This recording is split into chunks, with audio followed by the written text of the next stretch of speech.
Come on, new Welcome back. music.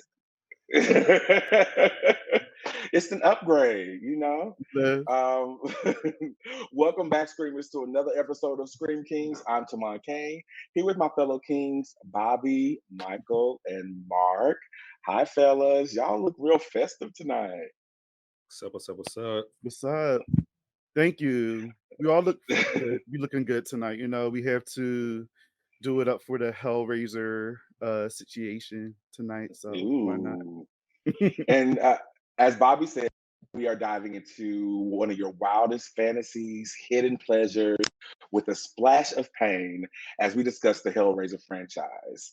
And to help us tonight on our journey into sweet suffering is the host of YouTube channel Horror Flicks and Chill, musician and local music promoter, Alexx Arson. Hey, Woo! what's Welcome. good? Welcome. We have such Now- stuff to show you. It's such sight. Now that was Alex's music that brought us in. His song called Pazuzu. Yes. So shout out Come to on, Alexx for Pazuzu. for the music. Thank Alexx, you. how you feeling tonight? So far, so good. Good. Okay. So on Scream Kings, we always have a little fun. Well, a lot of fun. And tonight's episode is going to be even more of that. So make sure you buckled up, got your folding chair, and just sitting back and relax. For sure. Now, we do like to get a little bit of tipsy on this show. So we have a drinking game, and tonight's drinking game word is pinhead. So whenever you hear that word, take your cocktail, whatever it might be, and just for practice, let's try it. Pinhead.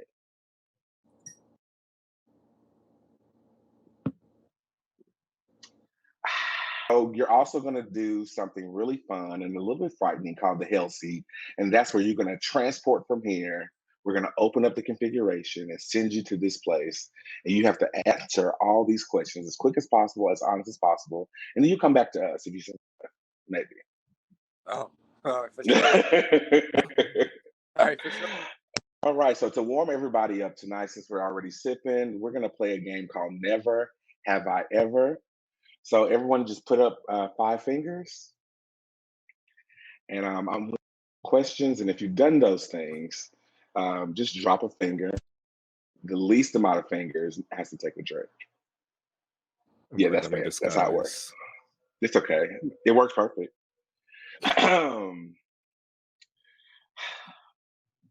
Never have I ever said I love you and didn't mean it. Wow, bitch. Now wait a minute. Can we Simple yes or no. technically? Oh, fine. Yep. Never. I have to. You have to slowly, gradually get to some of Mark these sex questions. counts. Put that Yeah. finger down. Okay, y'all ready? Yes. All right. Question number 4. Never have I ever tasted myself.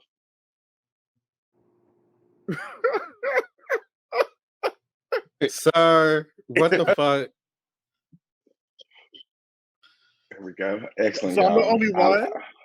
No, Mark and Alexx put theirs down. Oh, okay, I see y'all. I'm about to say. Does biting yourself count? No, sir. We're talking about fluid. So we're talking about baby gravy. Don't Stop play playing. dumb. That was 4. Excuse Wait. me. Mark, you didn't? That's his first time. He hasn't done anything else. Yeah, yet. that's Oh, his, he didn't do the his first. one. Oh, okay. I thought he had it down. Allegedly. I never had to. Never have I ever masturbated in public.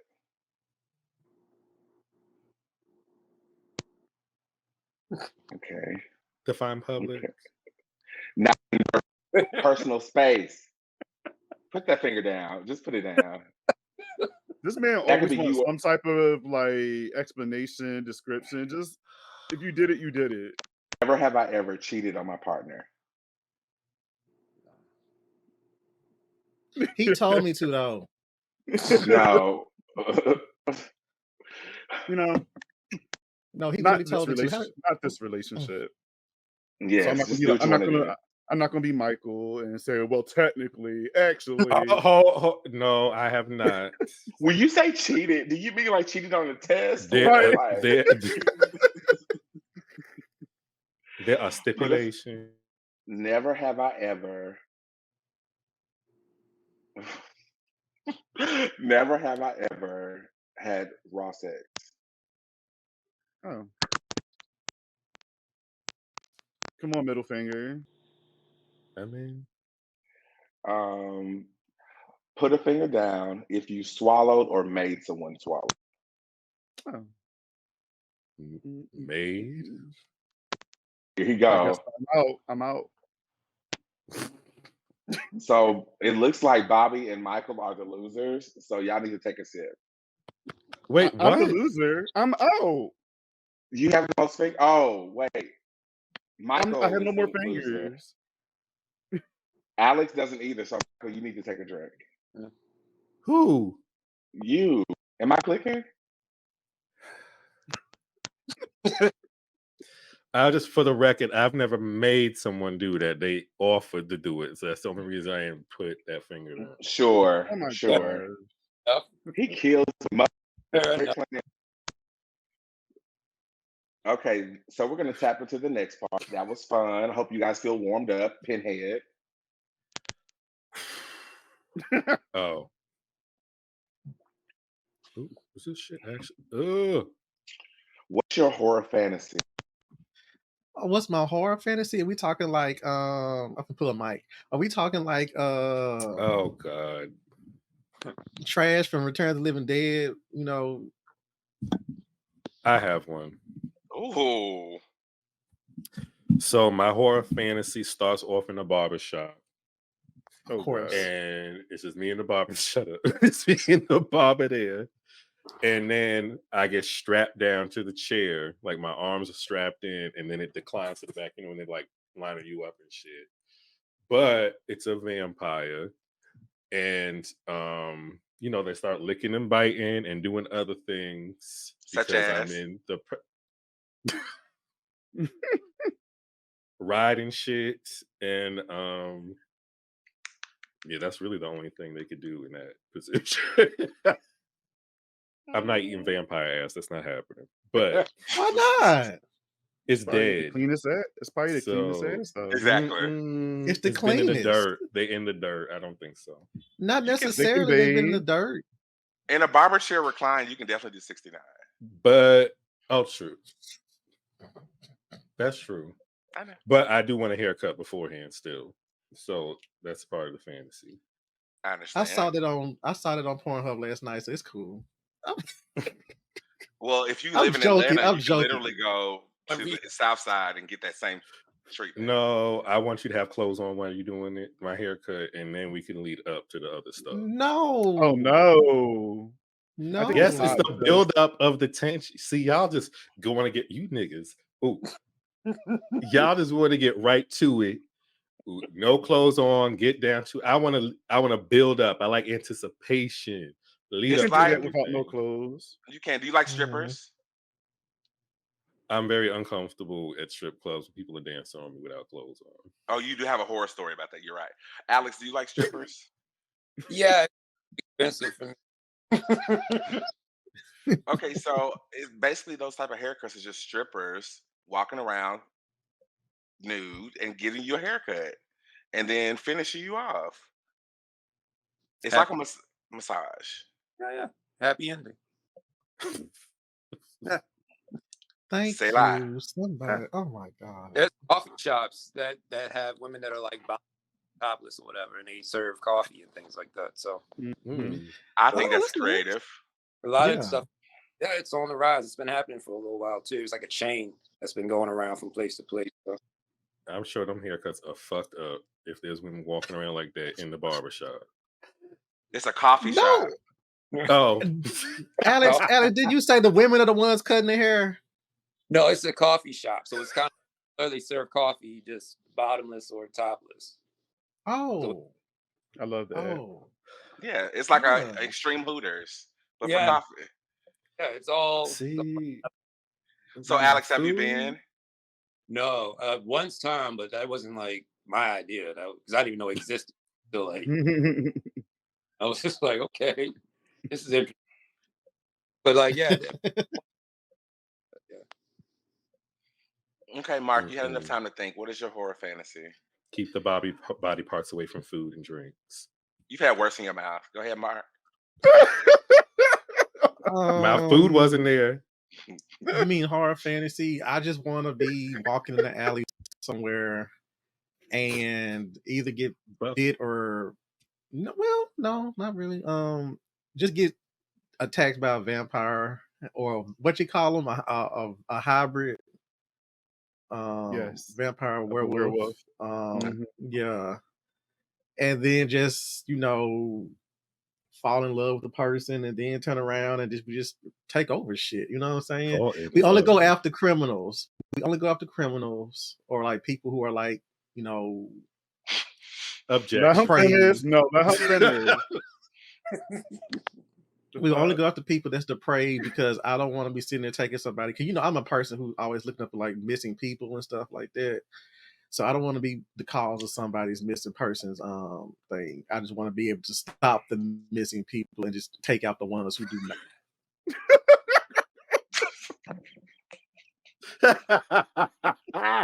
What's the objections? I have a question. Mike has an objection, so Mike should go first. Once you finish My yours, you go. objection wasn't this a horror like sexual fantasy? Yeah. Why are we falling in love and saving humanity or whoever? Wait, you mean He to got a tell whole me that you went? story. Technically, it's Yes, horror. Bill. Yeah, I mean, shit. Look at the vampire. I got shit Horror, that. but Listen, I'm here for thank it. I'm you. with That you, means Mark. Bobby's is similar. Okay. It's really not, but I get where he's going for. I get where he's coming from. I'm sorry. So yeah, Go, Mark. Your question. I don't have it anymore. Go ahead, Bobby. Okay. With your Go ahead, Bobby, with your horror fantasy story. I have to think about this too because I don't think about this that often. But mine would be similar to like a scream situation. I want to get like a call, kind of like a phone, sexy voice because I'm a big sound person and voice person. So I wanted to go there to make it seem like it's going to be, you know, like a Sidney Prescott situation. Actually, have a little chase scene, and then that chase scene turned into a little something, something. But the costume always had to stay on. Well, the mask had to stay on at least. I don't want to see who's underneath it. Oh. So Ooh, that's hot. Okay. I'm yeah, for it. why not? I'm for Yeah, it. I mean, there's porns that's actually out there that's like that. So maybe Mhm. someday Is it'll it come you true for me. or okay? No comment. Well, Well, You I guys want to can know what. subscribe to my OnlyFans at let me stop. Bobby Torres with a D. With a D. I want to know some of the stuff that Ghostface would say to you on the phone, though. Ooh, Can you give us your best impersonation? no, I can't do this, especially with this choking on top. But what I will say is that I want it to be like it'll be like a phone sex conversation, not instead of like hello, like oh you watching me. I want it to be like a phone sex, and then it turns scary, but then it goes from scary having a chase scene into actual sexual throws you up against situations the again. wall and then get. Yes, on the ceiling, the contact- wall, everywhere. Yes. I'm gonna contact you, Bobby, to do a horror erotica short story collection. So just be on the lookout for that. I'm here. Treat me like Gio Roberts. I enjoyed this whole idea of being thrown on this glass table. Pull my hair all the way out. Like, let's do the whole thing. Do the whole thing. We can do that. Like, can it be the fake glass though? Like, just throw me through the fake glass so I won't actually get cut. Absolutely. I mean, yeah. I mean, no pain, Safety. no gain. There you go. Yikes. I have safe words. Not plexiglass. Okay, Alex. like what you got?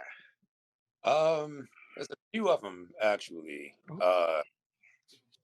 One of them was with the Titty Twister from Dusk Till Dawn. Yes. Yeah. I was way too young to watch that movie, so it stuck with me years. Anything Selma Hayek wanted me to do, That's basically what I was up for. So being a fool, licking the shit off her heels, all that shit, that was something I had, at a point in my life. I was really young to be thinking. So definitely like a striptease vampire type of theme. And it was something that was, Bram Stoker's Dracula was a big thing for me. Mm-hmm. Probably the most sensual, romantic vampire movie for me at that point. And so like it would involve some more like vampire thing, but like there's that, and then The Craft. Like, so I wanted to do something a little witchy, and I felt like, a little bit more risque because, paganism and witchcraft is this horrible thing. And I'm like, that makes it even more interesting for me. Agreed. You know what, Alex? We got you Yes. right now. Put your hands up, Yeah. guys. Hell to the Guardians of the Watchtower. Hell to the Guardians of the Watchtower of the day. Earth. Titty, titty, Water, titty, water, titty. water. But no, Listen. that I'm right up there with Alex, because I would love to sit there and be in the middle of having sex and just start floating in the air. That would be just so fucking hot. Ooh. You just made me think of Interview with the Vampire. Yes. Yes, absolutely. Yes. Is But it not even vampires? that. It's not even Interview the Vampire. I'm thinking of like, I'm gonna take it real deep cut. Dracula 2000. Yeah. You know when he was, Absolutely. he was with vitamin C, and then they got on the roof, and then it was like, Yes. Mm-hmm. Yes. You know what? Ever since that scene, like movies like when New Nightmare, when that babysitter was tossed around that whole hospital, I was like, yes, that's sort of hot. so I guess I blame it on that. That's what I'm saying. The ceiling. It's The ceiling is there. a whole world The up there I ceiling. don't know about. But Alex, you have a point, because I remember getting my life to when Dracula was wearing out Lucy, and he was wearing Lucy out. That was one of my favorite parts of that movie. Yeah. Absolutely. I want the beast of me to come through and actually, that was the whole thing. But The Craft was a little bit of an inspiration too, because I wanted it to be as satanic, as you say, as much as possible, blasphemous as possible. So like pentagrams, tea lights, and just all this weird crap, Yes. That sounds hot. Yes. all this sex magic. Sex magic. It reminds me of when oh, Cordelia was trying to get pregnant on Coven, and she was Right. and she did the little thing in the circle and the snakes. Yeah. All that sounds really sort of hot, actually. Yeah. Mine is more like Saw. I like the idea of being tied to maybe like a chair, getting asked certain questions. Not saying that I want to be like hurt, but like the questions, if I get them wrong or right, will lead to some type of pleasurable thing. So like maybe hot candle wax. Okay, that's for a wrong question. That's still sort of hot. Maybe some nipple clamps for a wrong question. Okay, that's sort of hot. So just other different things. I just like the idea of, I don't want to be kidnapped because like Jawbreaker. I don't want to just wake up with a big a ball gag in your throat. Yeah. You've had worse in your mouth. Ooh. That was a I understand. You said It was. I understand. Touche, slut. Pinhead.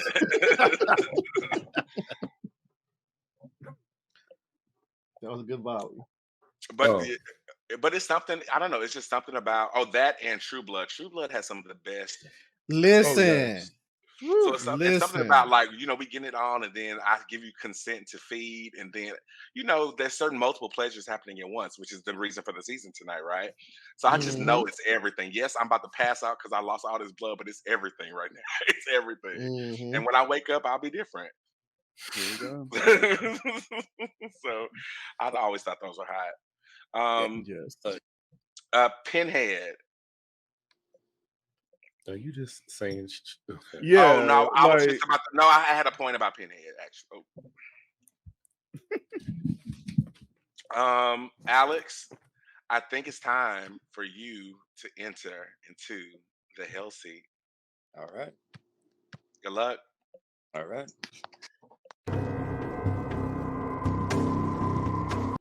So, Alex, welcome to the Hell Seat. Pretty much, me and Mark going to be taking turns asking you questions. We both have 5 questions each, All right. and you have to answer them all. Like All you right. have to. So I'm gonna go first, and then Mark is gonna go down. I'm gonna go, and we're just gonna keep going back and forth. So my first question for you is: if you was to become a Cenobite, what would that look like? Oh, that's a good question, man. Well, I would probably most likely be brown. Most bald, maybe. Um, Definitely a lot of leather. Um, but something probably twisted. But I'm trying to figure out what that would look like. Something twisted, some type of body modification, like maybe like a Mm, tongue or something. And I don't know. Maybe pins in like where my piercings are, like actual like nails or something, like a nail through here or something like that. Something twisted and freakish like that, maybe. I would love to see that. Not in actuality, like on you, but like that look, like the look. Because you have piercings, so you have like a ring and then like an ear piercing. So what if you had that like all over your face? That would be so dope. But they're all Something like, connected. yeah, exactly. Yeah, and actually, me and Bobby had a similar question. So I'm just gonna truncate mine and say, what would your Cenobite code name be? Ooh. Uh, Ew, uh, hmm, damn.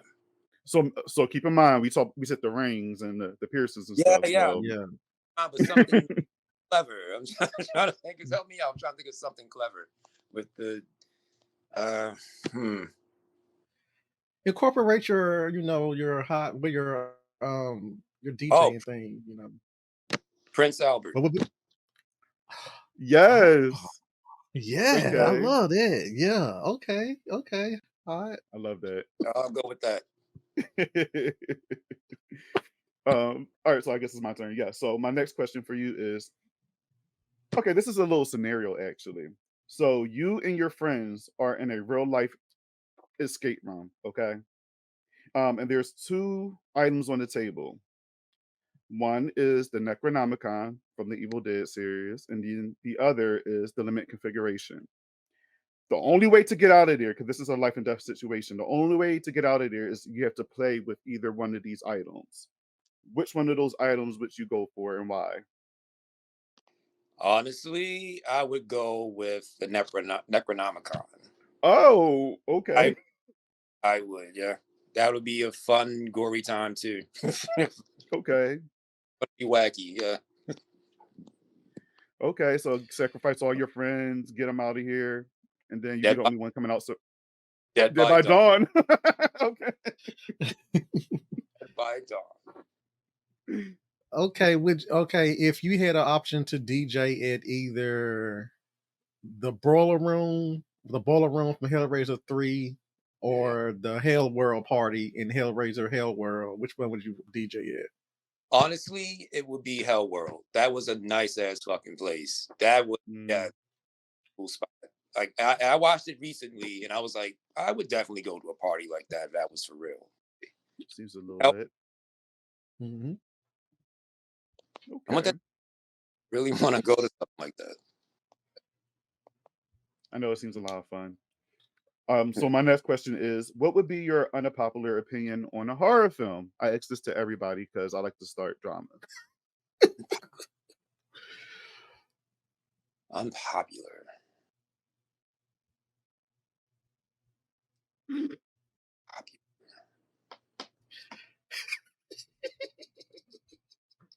It's a good question, man. I really got to think about that. What are you laughing at? I'm laughing at Bobby and Mike. I'm sorry. Go ahead. I'm sorry. Oh man.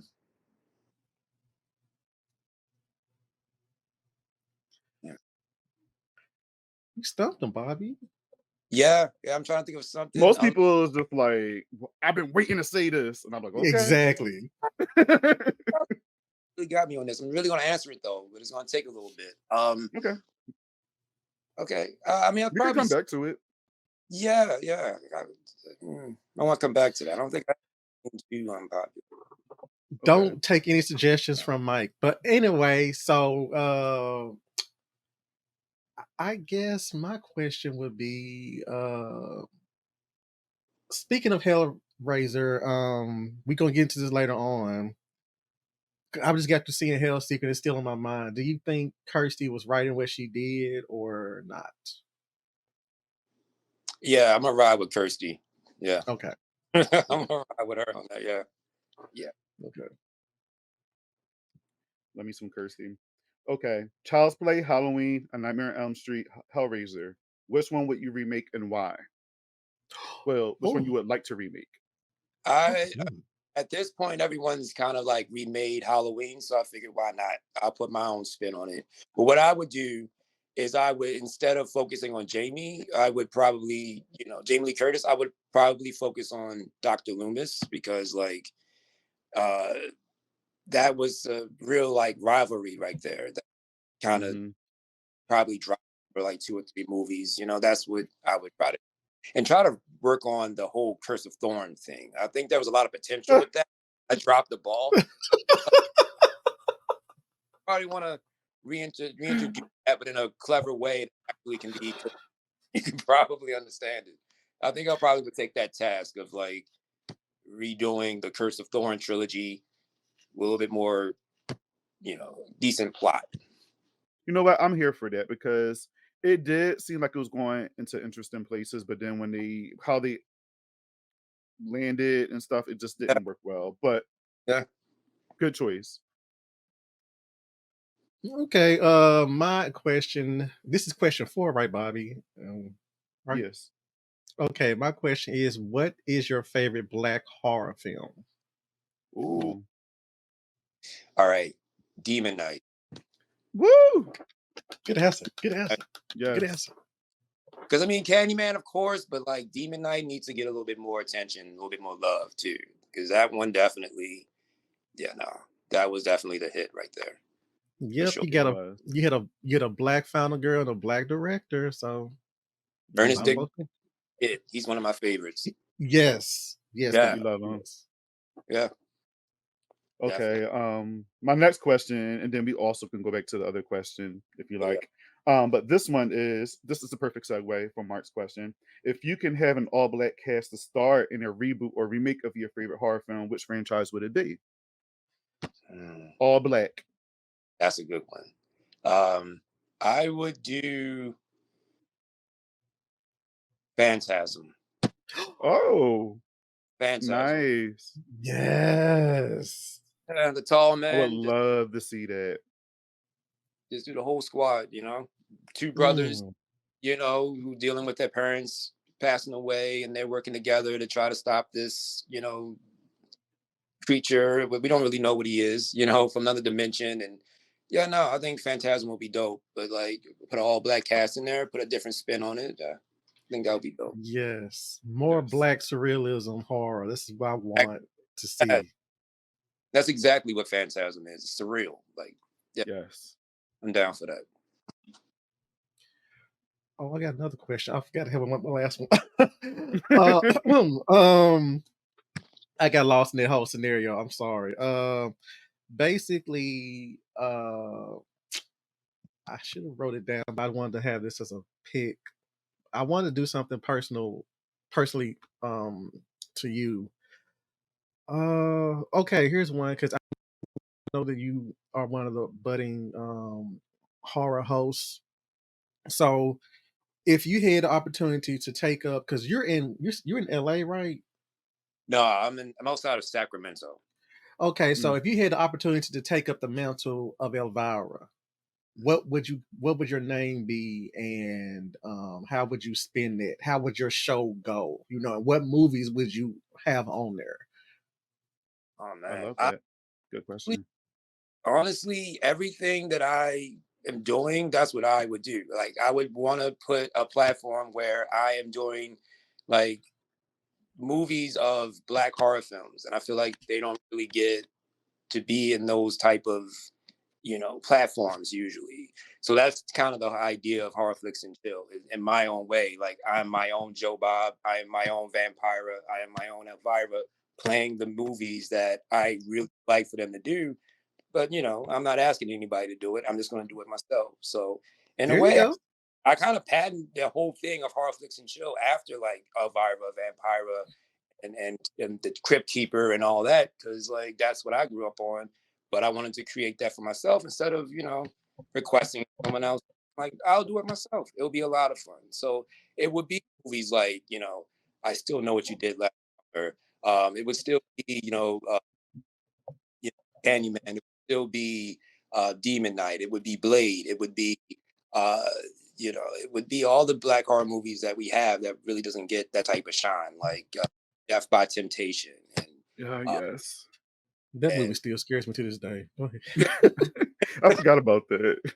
so like that's honestly what I would do. Is just what I'm doing now is what I would really like to see someone else do, but on a higher platform. But it's it's just that's how I did. You take All it. right. Okay. Oh no, I think that's it. I think that's all we have. We can at the end of the show we can revisit that unpopular opinion question again if you would like to. We give you some time to think about it. I actually, all right. My unpopular opinion is that Jordan Peele makes thrillers and not horror movies.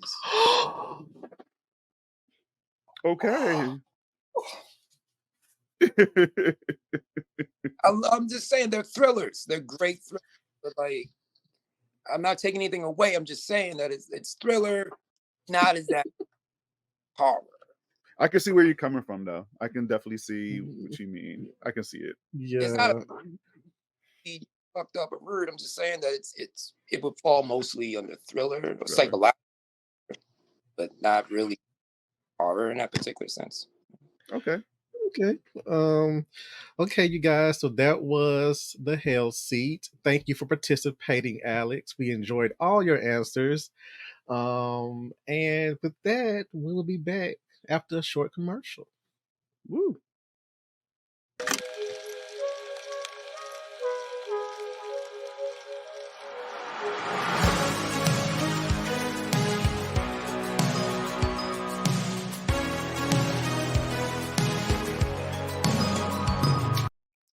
And we're back.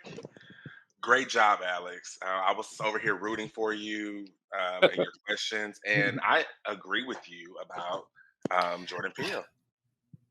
I agree. Okay. All Yeah, right. I do. Mhm. Mark, are you okay? I'm fine.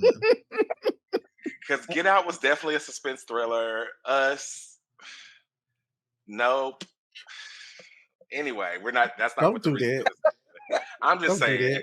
if he Don't was do somebody that. white, we could wear him out, but y'all don't want to do it. But anyway, all I want to say is that we took a quiz together to figure out which Cenobite that we would be, and I think it's time we sort of unpack that, talk about it, and figure it out. Which Cenobite are you? And the link will be below, so if you want to take the quiz and figure it out and be like us, that's fine. I was the Chatterer. Your torment is immortal. Many beings have inhabited the form known as as the Chatterer, and when one falls, another rises up to take its place. Your senses are dulled to stimuli. You are blind to beauty. You feel Ooh. nothing but pain. Your only means of expression is the sharp chatter of your teeth echoing from the recesses of hell. Okay then. All Chat, right. chat, chat, chat, chat, chat, chat, chat, chat, chat, chat. Chatty Cassie.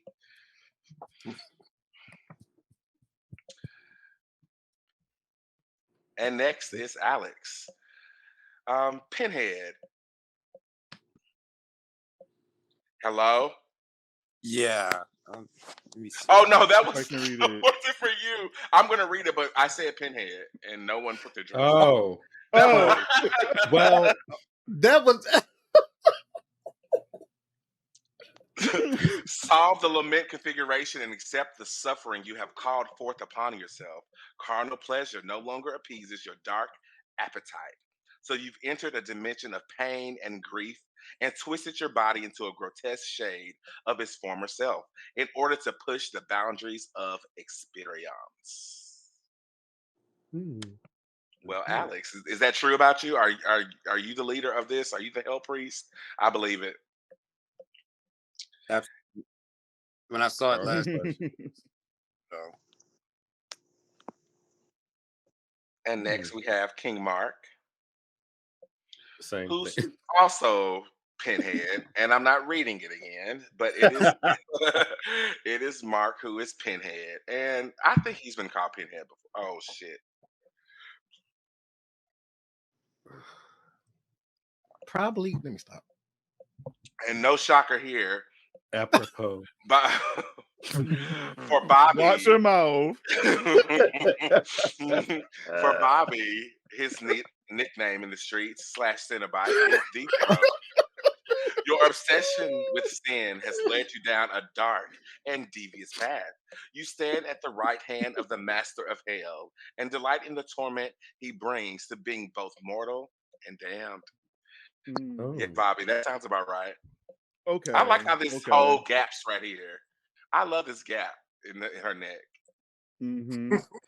I mean, it makes sense, I guess. Yeah. How Deep deep? throat and her neck is gone.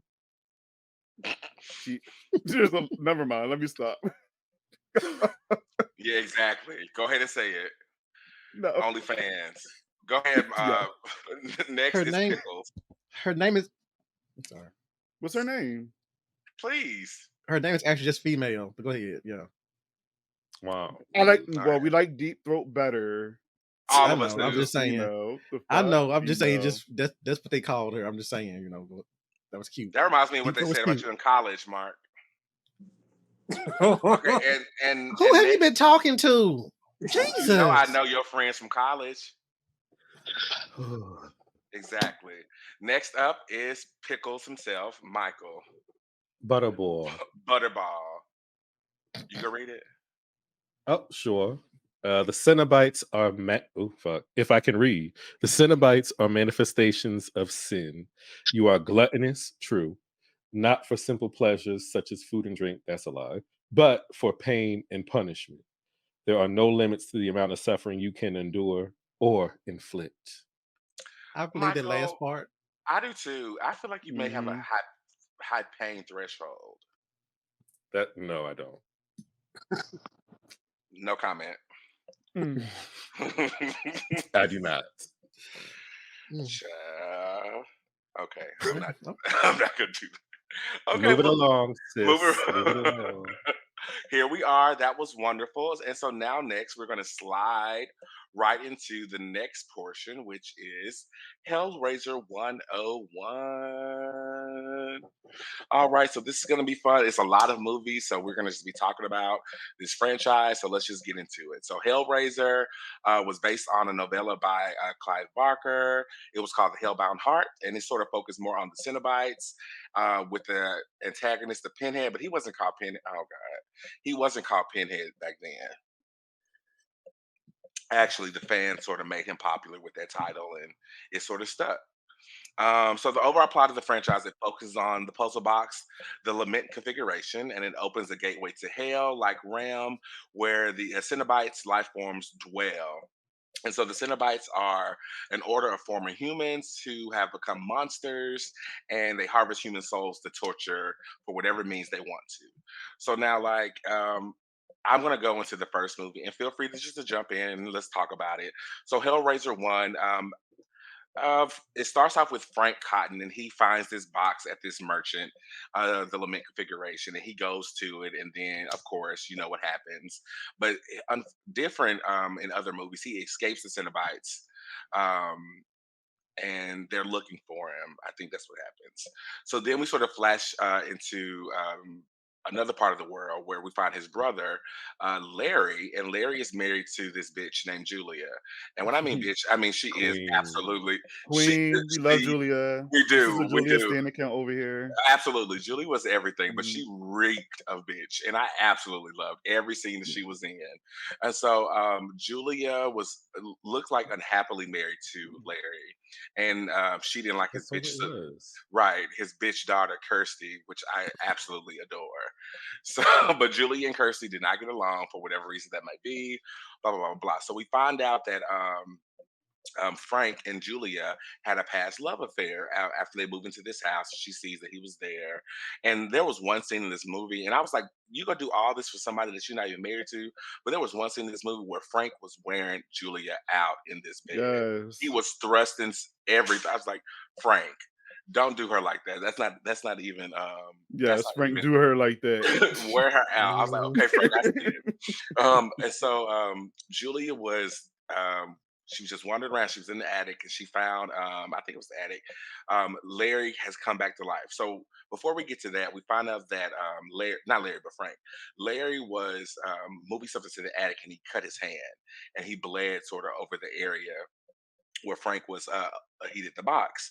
And so that started the sort of resurrection process of him coming back and all that stuff. But actually, I think either in the book or in the original draft of the script, it wasn't Frank's blood that sort of was already there. Frank was so obsessed with pleasure and things like that, he was actually masturbating, and his fluids was there. And when Larry's blood touched his fluid, that's what sort of started the resurrection process for him. So they could have actually kept that. I mean, that sounds pretty hot, and it makes sense. Fluid is fluid, whatever. Oh, okay. I didn't know Yeah, that. yeah, it's fine. The more you Uh, know. the more you know, right? Okay, so then Frank starts to slowly come back, and then he scares the shit out of Julia. And after he scares Julia, he was like, "I need you to help me." And so, like any other fuck nigga, he makes Julia help him to get what he needs. And Julia was everything. Julia would go on dates. She would find these men. She would do everything she needed to do to give Frank what he needed. And she would bring these men up to the attic, clop them on top of him, knock them on top of the head, and then Frank would devour them. And the more he ate, the more skin and flesh and more of a life he came. Now it got really bad when he needed his own skin because he was back, he was ready, he needed some skin, and so guess who's around? His brother Larry. So his brother Larry gets unalived, and Frank takes over his skin. So he's just walking around as his brother Larry, him and Julia. So you see, we haven't really mentioned Kirsty that much. She really wasn't like she is, in my opinion, the final girl of this franchise, right? But like she really wasn't doing anything in this movie at all until the father was unalive and she came in towards the end. And sort of like, besides giving Julia the side eye, because y'all remember when Julia was going in and she saw her bringing that man in there, she thought Julia was just having an affair, Mhm. but that's Mhm. but that's not what it was. Okay, so that's basically that movie. But Kirsty has a little boyfriend. They come in there. She finds the box, banishes Pinhead. Oh shit. Yeah. Um, Well, first she takes the box and she unleashes the Cenobites, and then she makes a deal to deliver Frank to Pinhead and the Cenobites. Come on, man. What do you want? Um, so after they take Frank's soul, the Cenobites still try to take Kirsty's soul, but she solves the box and then she sends them right back to hell. So as you all know, I love sequels. So here we are with Hellbound, Hellraiser 2, 1988. And Christy, I assume this is like days, after what the events. Keep me honest, right? It's like Mhm. days of what happened after the first movie. So after the events of the first movie, Kirsty is in this institute because she has lost it, and her boyfriend, who escaped and was the final boy from the first one, he was already released from the hospital, and we never see him ever again. So I I don't guess blame them. She didn't need him though. Like that technically I'm gonna go back to the first movie real quick. He yeah, didn't really serve a purpose in that movie, really. Like he was arm candy. Kirsty he was in the literally did way. all the work. He was in the way. Like literally at the end of the movie when she was fighting that fucking engineer for the box, she was whooping her boyfriend's ass. Like, bitch, give me the fucking box. I got this shit.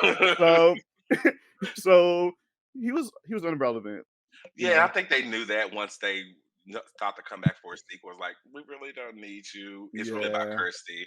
And it is. I just want to say, like, among the pantheon of final girls, Kirsty was like one of the hot ones. I thought she was hot in the first one. I thought she was hot in the Oh yeah. second one, and she was hot in it's not Seeker. Seeker. Oh, I was right. Okay, so she was hot in that one too. But yeah, I just have to throw that in there. So here we are in the second movie, and she's in this institute. So you're checking a lot of my boxes so far. Institute, sequel. Kirsty still looks good. She's feisty. She's over it because nobody will believe her. And then throw in a sprinkle of an evil doctor. Dr. So Chenard. Shinars. So And a Psycho Brad Pitt lookalike. and That a girl who does puzzles. you leave Tiffany alone. She had no lines besides "mommy." Oh shit. And oh shit. Oh yes. So I actually enjoyed Tiffany is what I remember from a child. Like I Mhm. because after Mhm. rewatching these movies, I was like, there's so many things I sort of either blocked out or couldn't remember. But after rewatch, I was like, I remember Tiffany. I thought she had a bigger part, but maybe she was important to me. But she didn't. She was just a girl who was good at puzzles. She gave me Mhm. like Forrest Gump vibes, and that's fine. And she felt like she was really good.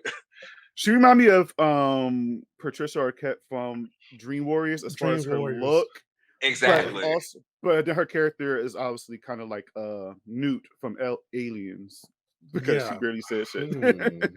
So it's like a mixture of those two a little She was bit. definitely giving Jamie Lloyd in Halloween 5, and we were sick. We were sick. We were sick of her.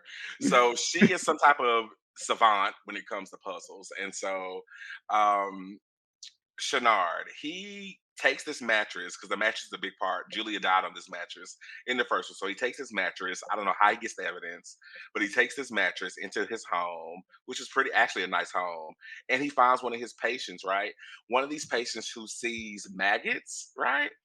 It was maggots, and he gives he gives him a straight razor to start like cutting the maggots off of himself, and he just starts to bleed all over the mattress. So we know the rules so far that's been established in the franchise. That's how you resurrect. So he comes through the mattress. Well, Julia comes through the mattress, sucks him dry, and she does the same thing that Frank did to her to Shenard, which I think was really smart. I will say this: once Julia got her skin, and I thought it was nice that they didn't make her find a new skin. They actually let her regenerate her own skin, which was different from Frank. Julia was so beat when she came out in this little light blue Listen, dress and these Mhm. earrings. Like, yes, Julia, you wasn't given that in the first one, but you are she's definitely giving giving. this one. She's definitely giving in this one. So she was my favorite part of this, and I wish she would have Same. continued moving forward. I think some of the background stuff was like she wanted to move on, and the intention was not to make Pinhead. The killer. It was more Julia. It was supposed to focus on Julia more. Yeah, Mhm. exactly. So Pinhead wasn't Mhm. supposed to be the main focal point, but he became that because he was a cult following and blah blah blah blah.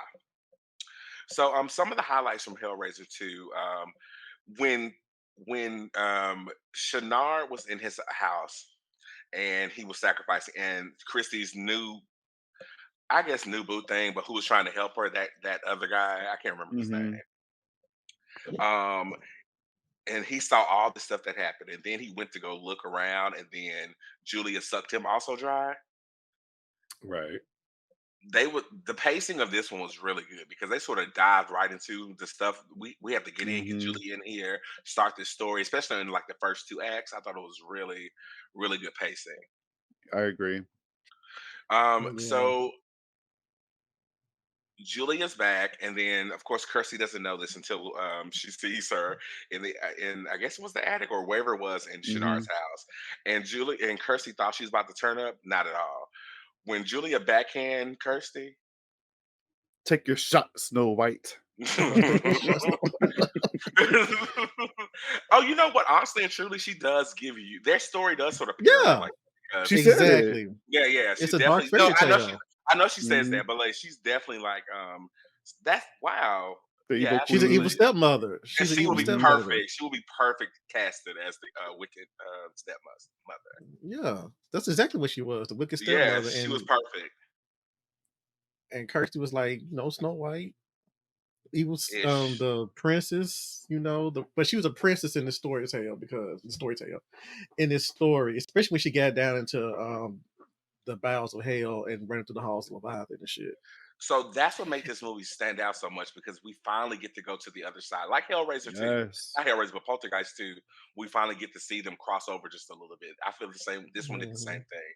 I love when they was running around the maze, even when we got to Frank's Mhm. weird ass hell, where he couldn't even, he could never get none, but he could just see all the naked women stuck in his face. They was like, that's a weird hell, and that seems really light. But he does have a sex addiction, so maybe that's so. Yeah. Yeah. What were you gonna say, This Mark? And also, no, I was gonna say they gave me Labyrinth. It gave me like a dark mhm. Hmm. Labyrinth tease. Jim Henson's Labyrinth. Because she's running through the labyrinth. She gave me Sarah a little bit, and instead of her having like the book, she had like the box and stuff like that. And that was just her. It's a wonderful dark horror fantasy fairy tale thing. That's all. Yeah, absolutely. What about you, Alex? How do you feel so far about Hellraiser 1, Hellraiser 2?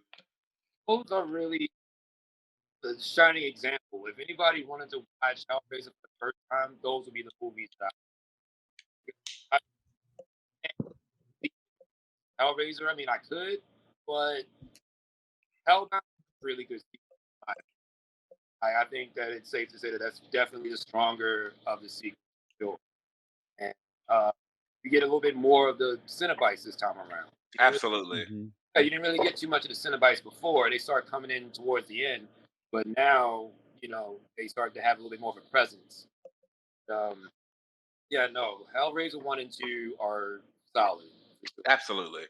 Um, in true Julia fashion, she tricked Dr. Chenard because he wanted, of course, to explore the labyrinth and figure out what was going on. He was obsessed with raising demons, which seems to be a thing in this franchise, obviously. And he got turned into a Cenobite himself. And what a lot of people mention about these movies is the transformation scenes, as relates to like from human to Cenobite, and the practical effects that goes into that we've seen in at least the first four movies, and that actually starts to trickle off in the later movies. But we'll get to that. So he becomes one of those things, and this is sort of what not turned me off, but sort of just got under my skin that he was so. He came in like he was about to be the new boss of the Cenobites, and we know that's Pinhead. I will say too, like watching this movie as a kid, the first one, like fucked me up, but this one really fucked me up because Dr. Chenard he was terrifying to me. Hmm. If he can take out Pinhead, or and the Cenobites, that means he's like not to be fucked with. And the way he was Exactly. taking them out, and then there's that like I hate that noise that he was making so much. It was just so creepy to me. But it was also funny because he had what is it, that giant penis on his head that was just like making him move everywhere. It was Is navigating that what that places. was? I was so That confused. made me think of a bug when I saw that. It wasn't a penis, but it looked like one. And if you think about it, It was like, phallic.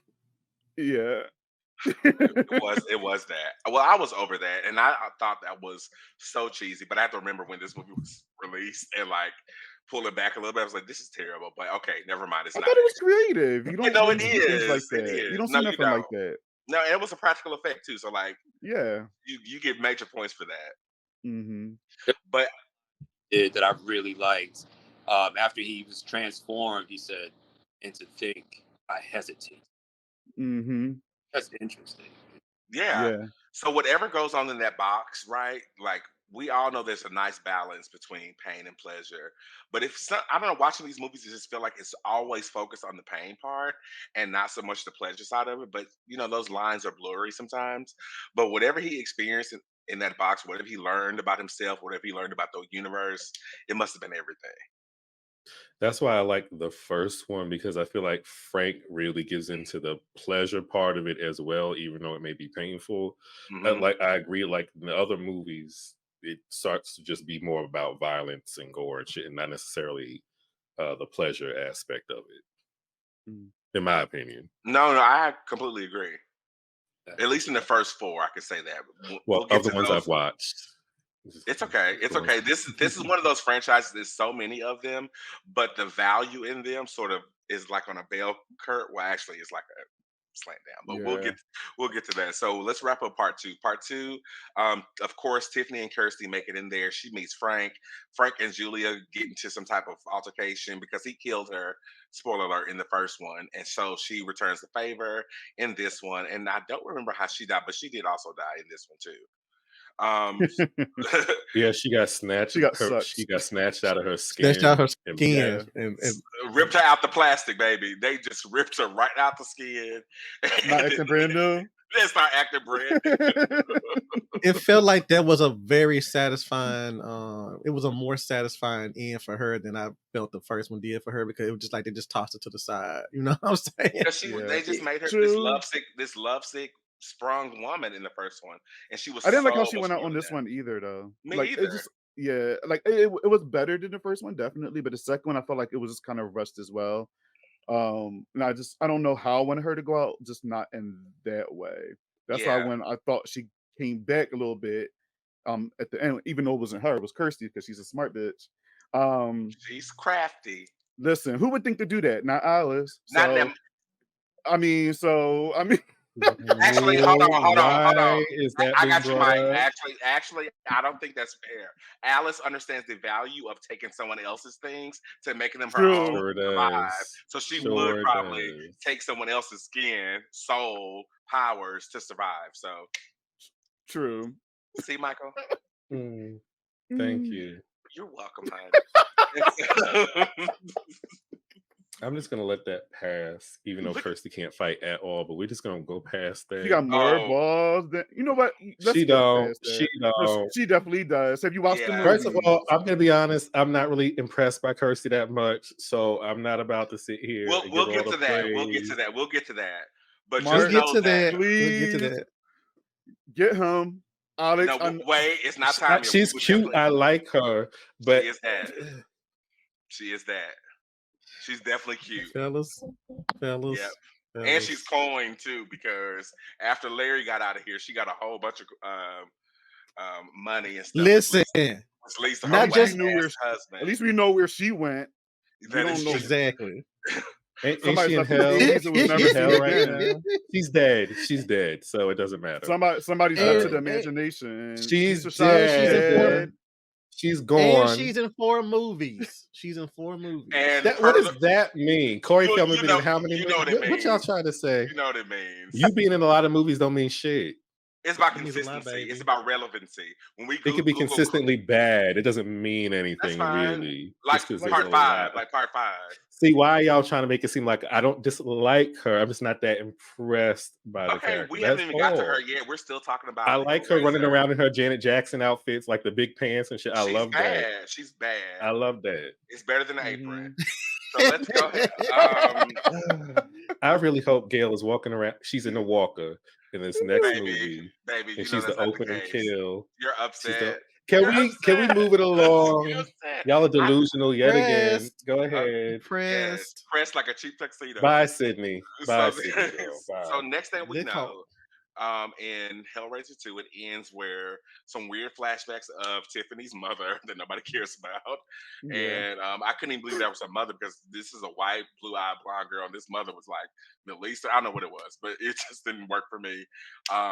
But so she got these weird flashbacks, and then she speaks and says something, and she almost dies, and then I don't know how you put on someone else's skin like that. When I jump out, you jump in. But I don't know how Kirsty put on Julia's Julia. skin, and how, because she Julia's tipped out for a skin. second. Because when Tiffany was having her little moment, Kirsty was like, "1 moment, I'll be right back." It's like she just put on, lathered up this skin, and she looked good in the dress too, and the earrings. She even put on the accessories. That's how much she was dedicated to make sure she killed. Committed. Right, Dedicated. killing Shenard and Mhm. shout out to the effects of holding on to someone and their skin rolls off.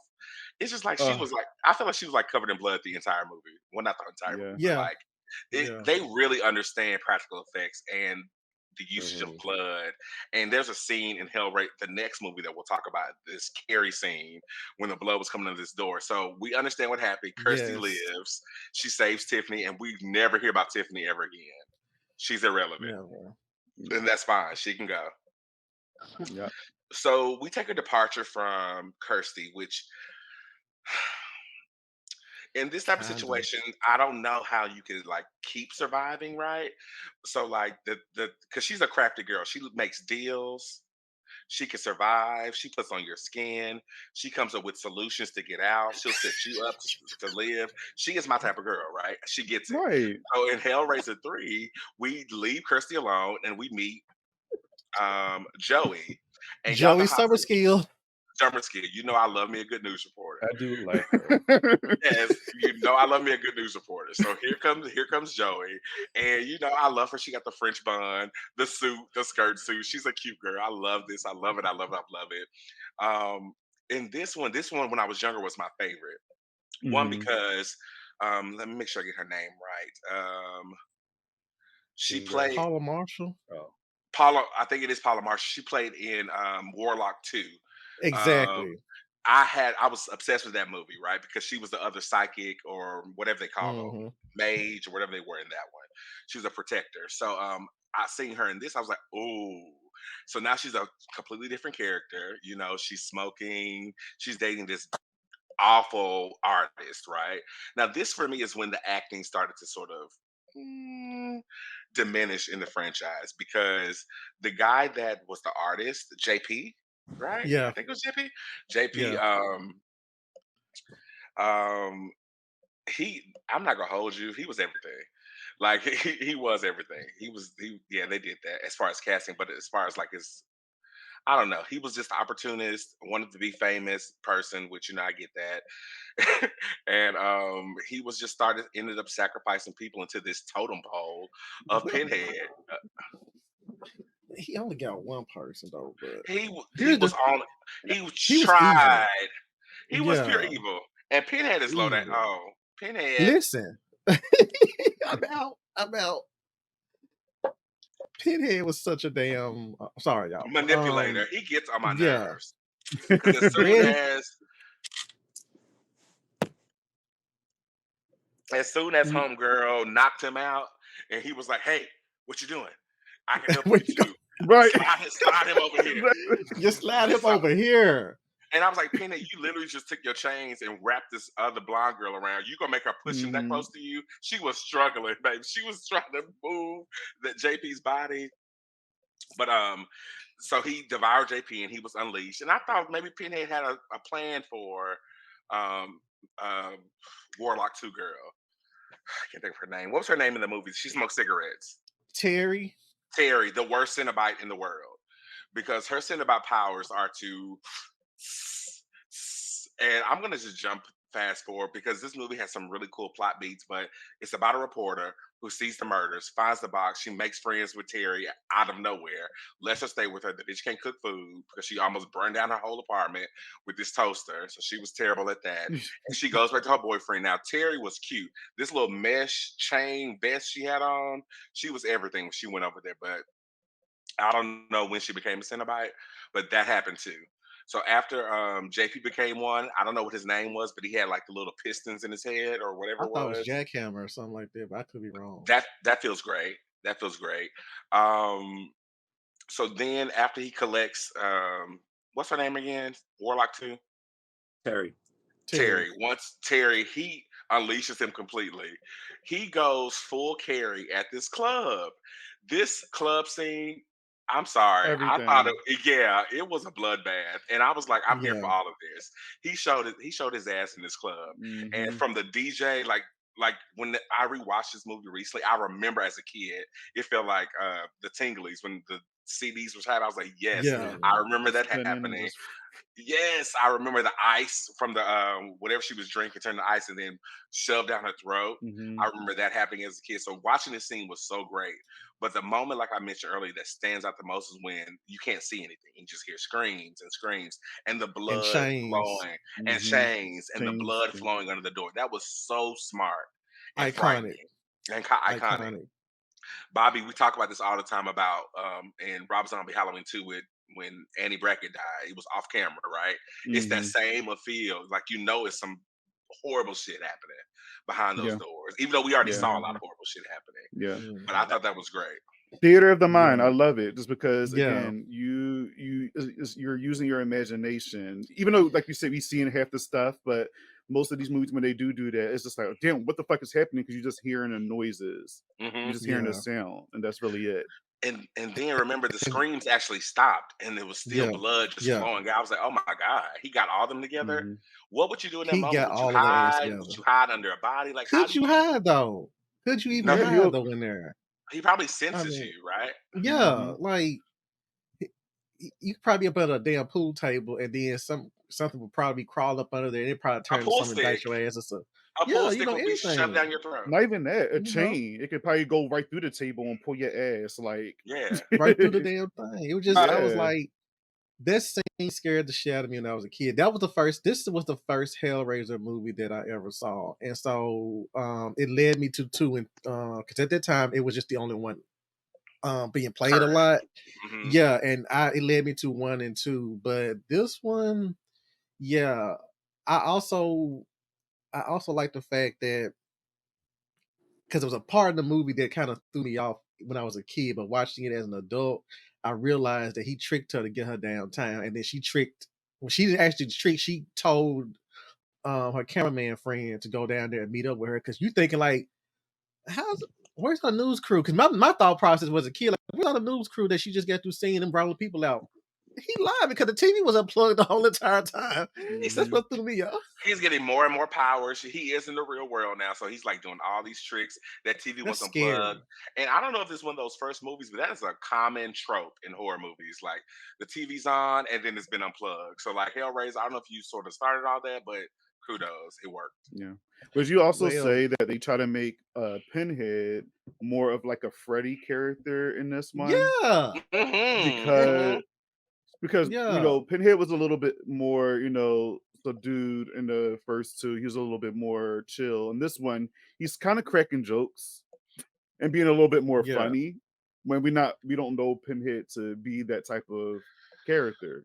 I think he, that this is where the sequel, you know what happens in horror sequels, especially of the yeah, 80s. By the time you Hmm. get to like the fourth or fifth one, it's a joke. And so like I think that's what it's I mean, we went to space. So like I think like that was a thing that was happening. But what happens when you give characters yeah, personality, like Michael Myers have been scary forever because he's not having conversations, he's not doing quips, he's in there to kill your ass and to go home. And so I think Right. when you give help, since you're putting Pinhead in the front, I have to look replenish. you can So go on Almost commercial. there. Oh, I opened this when we started, and this is bad. Okay, so I think that's an important point because they're making Pinhead important in personality and traits and things that people can connect with. Since Julia wanted to go act and do something more meaningful, and so right. they give him more of a personality and traits and put him in the forefront, right? And so you have to do those type of things, which I think actually may have hurt the franchise, but we'll get into that too. Mm. I feel Um, like no, I was gonna say I feel like by them trying to give him more to do in this one, and he doesn't have like his usual lieutenants or like Deep Throat Chatterer and Butterball. He had to create like a new army, which made sense, but mhm. I feel like it did carry over from the second movie a little bit because there was the whole thing. I know you were about to get into that with Joey's The dream story, sequence, yeah. Hmm. Mhm. the dream sequences, and then they revealed that when Kirsty so-called made the Cenobites in the second movie remember who they were before they were That's Cenobites, how she they kind yeah. of split, and that's kind of like that. Me for myself for this movie, that's how I attributed Pinhead to be so like out there is because he didn't have like a slight of humanity in him. That was just he was a complete embodiment of evil at that moment, and but you could probably say that didn't work because we'll get to the next film because they still feel like they're like trying to dominate the world when they come back Well, to Earth. But that's a really good point. But to wrap up part three, I thought we had a good chase scene from Joey. oh yeah, He ran around this entire city, this entire city, and getting other people killed. and she looked amazing. Her hair That's looked true. amazing. Her outfit was amazing. She looked really, really good. And yes, in Hellraiser 2, that's how Kirsty defeated. Well, sort of defeat how she got free is what she made the Cenobites remember. And um, whoever mentioned that how the doctor or the surgeon killed the other Cenobites, I think I read or watched in a review that they saying when she did that she weakened them, and so that's how he was Mhm. able to kill them so easily. And Mm. so that's a really good point. But we see that same version, which is Doug, his real actual person playing that character, and he shows up again. So we find out that Joey's have these visions in the third ones, and these dreams, and her father, and this war scene, and so she has to trick the villain to come through in the mirror into her world, and then give the box to him. The box, you opened it. And so so we figure out that towards the end of the movie, he tricks her and he shows up as her father, and she gives the box. And then OG Human Pinhead comes in. They merge back together, and because you came through the window of her mind or whatever, some stuff he said to Joey, and I mean to the villain. And this is probably the one scene that I remember of this whole movie from growing up until now is when she put the box after she defeats Pinheads and the Cenobites. She puts the box into the cement, and then it flashes forwards into the building sort of design based off the different panels of the box. And Mhm. I don't know if this was my first one that I saw, but it was definitely one that I saw more than the others. I saw the second one, I'm sure first. Mhm. Mm. Um, but then that goes into Bloodline. If I'm gonna be honest with y'all, Bloodline is to me so good. It's basically like three movies in one, right? Yeah. They gave us the Fear Street trilogy, like in one in one freaking movie. Like we go from past, present, and That's future. present And and future. Yeah. exactly, y'all know me. I love context. I love continuity. I love all those type of things. And so we That was meet. Oh, go Go ahead, ahead. sorry. No, no, no. No, Go. I was gonna say, like, I have a fun memory about this movie because I remember, my I was being babysat by one of my mom's friends or whatever, and he's like, "You want to go see a movie?" So like, "Sure." And we was looking through the paper when you could actually see the movie times in the paper, and we seen Yes, Hellraiser, yes. Bloodline. So my mom didn't want him to take me to see a scary movie, but he ended up doing it anyway, and we ended up going to see Bloodline. So this is my first memory from that. This is my first Hellraiser as a kid seeing Yes. fucking Bloodline. Oh. Yeah. Oh, what a great way to start! Like, and thank you for sharing that. And what a great way to start because I don't know. I've rewatched these movies to prepare for this episode, and I always said the second one was my favorite, but we're not here to talk about our favorites yet. But I would just tell you that this movie was so good. But it just starts off. We get the full context of what this franchise is about, what Hmm. the actual trajectory, what this is supposed to be about, and really, this should have been the last movie of the franchise. I It And I'll was, agree. just yeah.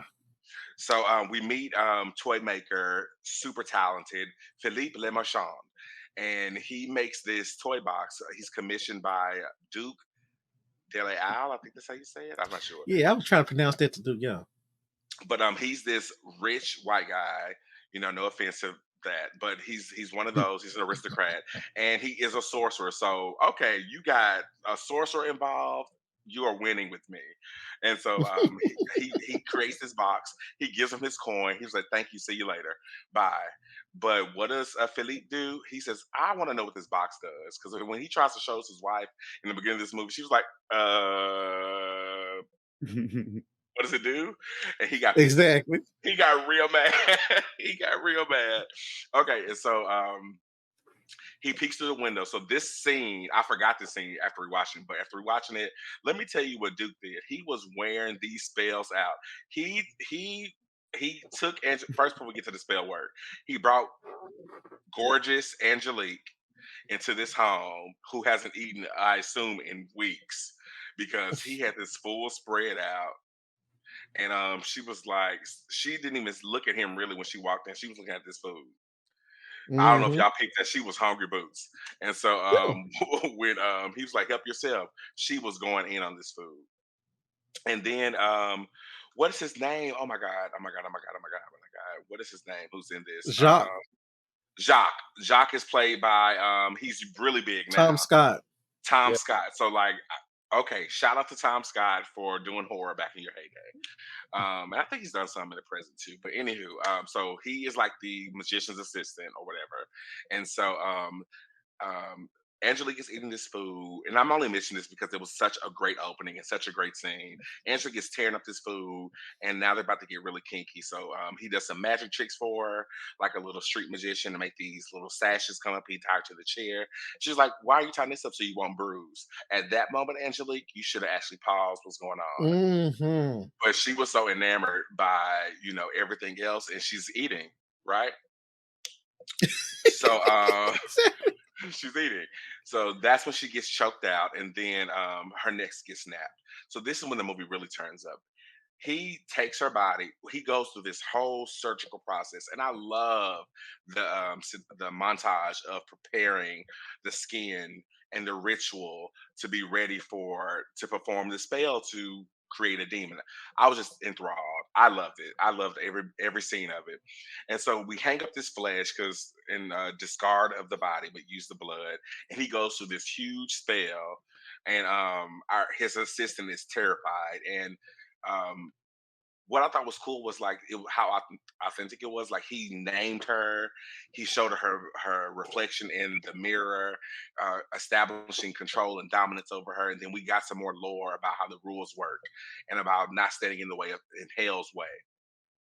As we probably all knew, that was probably going to change. That was going to be Mm-hmm. something important that comes up later. Now I didn't know. Um, what's the assistant name you just told me? Jacques. Jacques. I didn't know Jacques was immortal, but that even added another great layer. Okay, so that's what happens in the past. So after Philippe sees this, he figures he starts working on a way to sort of reverse the box and what he's did to make sure he can change this. So Jacques goes and makes this little design. So after the design, that sort of goes through his generation. So he's done with the past. We come into the present, I assume, and we see another one of his descendants, and they are this architect, I believe, and so they're working on this building, which ties into the third one, and that's the building that we actually see in the third one. So I thought that was really cool, very smart. Mm-hmm. It's almost like we got 1 and 2 and we got 3 and 4. So like they did Mhm. really good Mm-hmm. with connecting the two stories. Great. Connective tissue. We love it. And so that's going great. He has a son, he has a wife, and that wife, she looks really familiar. Miss what's the name from Meryl Streep. Nightmare on the Street 2? Yes, it Meryl Yeah. is. Streep. That is his girlfriend. Yeah. Yeah. She's the final girl of yeah, I knew. Yeah, okay, great. Are you talking about So Meryl Streep? she's Yes. not really, yeah. Meryl Streep light. Okay, and so we we have this family, their son, which this is such a good movie. The son who's building Legos to an advanced degree for his age. I was like, that was just so small of a moment, but it was so smart to show how the bloodline, because this is all about the power of the bloodline and the gifts they pass down, blah, blah, blah, blah, blah, blah, blah, blah. We get into all that too.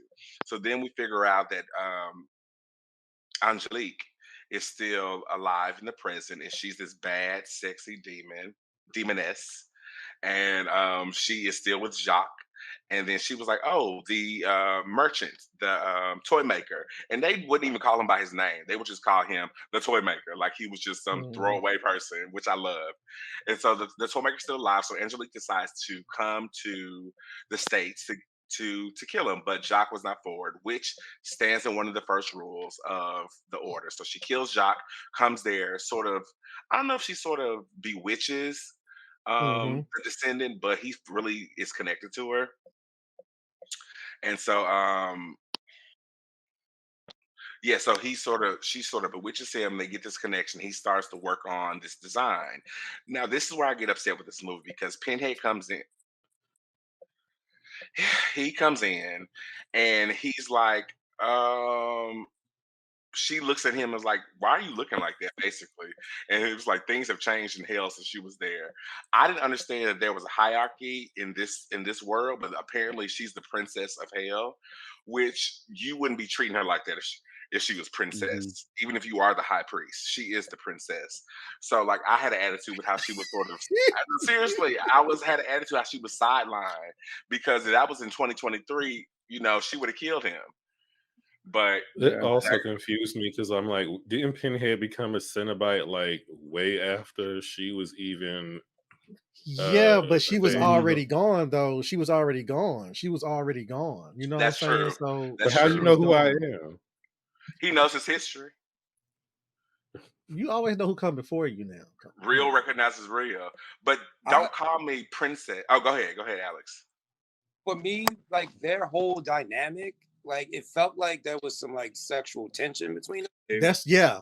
Yeah. Like Mhm. there was something between them at one point or something, because the way they were talking to each other felt like they had known each other and had worked together or something for quite some time. It felt like there was something that was going on that we didn't really know about. We just kind of had to Mm.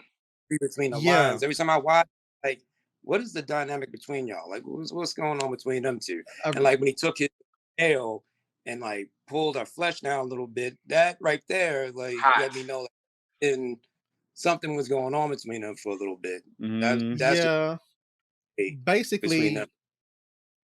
Basically, they said that the initial cut of the film had them two being very antagonistic against each other, but Yeah, after the original director left and they did a lot of not even just they did a lot of rewrites and just added a whole lot of new scenes in, and they yeah, decided to have them have some sexual undertone with each other because yeah, Pinhead, excuse me, sorry, but they are all about chaotic, or they just want to see shit get done. You know what I'm saying? And Angelique was playing a long game. She's used to the original Hell thing of being just a temptress. We tempt them into coming into our whim, but the Hell priest is like, no, times of the essence, goddamn it, we need to get this shit out the way. Like, you fucking around, I'm trying to get shit done, and you playing. So it was like a little bit of a cat and mouse game with them too. yeah. That's I what, actually feel like he asked for consent when he like first started going down her chest with the thing, and then like they had this moment. He paused a little bit, like he asked for consent. I don't know. I just don't like the way that she was sidelined because I wanted her to be the actual. I guess it was like Julia. I wanted her to be sort of in the forefront. Mm. Um, She was but supposed to be. yeah, I'm just so saying she was supposed to be. Yeah, that's one of the cutbacks they had. They was like the studio saw that they brought in that the Hell Priest was brought in later, and they were like, no, we need him in earlier. So that's why he got in earlier than usual because she was supposed to have been like the main villain until a certain point. yeah, So I just don't. blame Bob Weinstein for this shit. Oh, another oh, thing to blame his ass for. Okay, great. Okay, so quickly moving forward, this we see what happens. One of the things that I did not expect to happen was when in the final showdown in the present, he was the Hell Priest. Since everybody's cup is empty, the Hell Priest was the Hell Priest was getting sick of the the merchant, the toy maker's current descendant, and he killed him on the spot. I was like, wait. I thought he was the main character, even though he is. But like, you killed us in the present, but he has a son. So then we flash quickly to the future, and that design from the original come into play. So mind you, this entire movie is sort of punctuated by by the future because you have the descendant, and he's getting, I guess, pulled over by space police after he's trying to unlock the box in a very cool, techie way. And so they unleash the people, the Cenobites. And in this one, he actually sort of gets rid of Pinhead and escapes to Earth with the fellow police officer, and that was supposed to be the end of, I guess, the franchise. So I am going to volley Alex and everyone, of course, to sort of just as we go into the next part 5 of the franchise, and we're going to quickly move through the rest of the franchise because honestly, the fifth one has one of the worst main characters in the history of the franchise for me.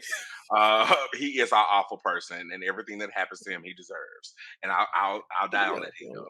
But Alex, let's talk about the next one, Inferno, 2000. yeah, yes. Around this time, everything that we love Razor gets scaled all the way back. Um, they didn't really understand what Hellraiser and Pinhead and the Cenobites and all these things really represent. They just know that it's a horror movie and people like horror movies. And so what we get from this point onwards is just basically taking this character and this particular franchise and trying to make it like a slasher movie when really it's a lot more to it than that. So what we do is from this point on, we get kind of like other types of stories, and then we add Pinhead into it. Mm-hmm. And the selling point of these movies is Pinhead. And so as time go on, you get less and less of Pinhead and more story and plot. But the story and the plot is not really what you came here for because it's not really keeping you invested. So this one in particular is what I kind of got off the ride at one point. Hellraiser Inferno is basically the shadiest detective you can imagine. Like this is a guy who is dirty as hell, drinking, doing drugs, hooking up with prostitutes, whatever. Yes. And yeah, and he comes across this the mint configuration, and what we find out is since he's opened the box, he's been getting a lot of hallucinations and a lot of crazy things have been happening. And long story short, what we find out is that he's basically inside his own hell. All of his psychological issues and hallucinations are all basically the terror that he's inflicted on other people. It's coming back to him. And this is an interesting thing for him to experience because he never experienced that before. And the thing about Pinhead in this one is his role in this is more so of like giving people a psychological experience rather than just chains and flesh and pain, pleasure, and all these things. It's more psychological this time around, and so it was a little bit different than the other ones. It definitely was trying to go into a different direction, but for me, I feel like it didn't execute the way it should have. And then the next one, what was it? Hellseeker, right? Yeah, The Hellseeker was it? next one is Hellseeker. Yeah, Kirsty comes back. Hellseeker, yeah. Right, got you. Okay, Hellseeker. That one is the return of Kirsty, everyone's favorite, right? Yeah. Favorite final girl, right? So she makes her triumphant return. There's a plot where her husband basically plots to try to have her killed and take her inheritance money. And so she actually finds out about this and actually arranges to have that shit reversed on him, reverse Uno card onto him. But the whole journey is him basically envisioning all of these uh, past intimate relationships that he had, while he was married. So Hoeing. his infidelity comes back and bites his ass. He fucked with the wrong woman. Like seriously. This Period. one. So Yep. yeah, he fucked with the wrong woman. Yeah. So everyone that he up with ended up being killed. There was a deal that was made because Kirsty is very smart. She doesn't have to be the best fighter. She's just very smart. She's more brains than brawn. So Okay. he Yep. outsmarted Demon. Okay. I don't know Yep. what y'all cheesing over here for. Keep going, Alex. You're Continue, fine. Alex. Yeah, she's doing Yeah. great. Boop. She's smart. She's She has And y'all so brains. dumb, so like that's great. I know you Okay, fucking lying. Alex. I know you're lying. Keep going, We'll Alex. wait. Keep Wait. going, Al- No, we're not waiting. He's talking. Yes, Alex, please continue. Mike does have a point this time. Please continue. Right. So she again is able to make a deal. She's able to make a deal with Pinhead again. I don't know, still falling for this shit, but he's going for another deal with her. She says, instead of me, I will give you 5 souls in exchange for mine. Period. Mhm. And what better way to do that shit than to get everyone involved that has some shit to do with her? So all the broads that he hooked up with, they're done with, and the guy that was assassinating, Yes. kill her, he's in there too, and her sleazy husband is involved in that one too. So she basically gets her souls taken in, and so that was a pretty good twist. I actually like that. It was really difficult to go through all of that because there's a lot of fake outs in this movie. Like Right. there's, and you're like, oh wow, Yeah. then it And didn't happen.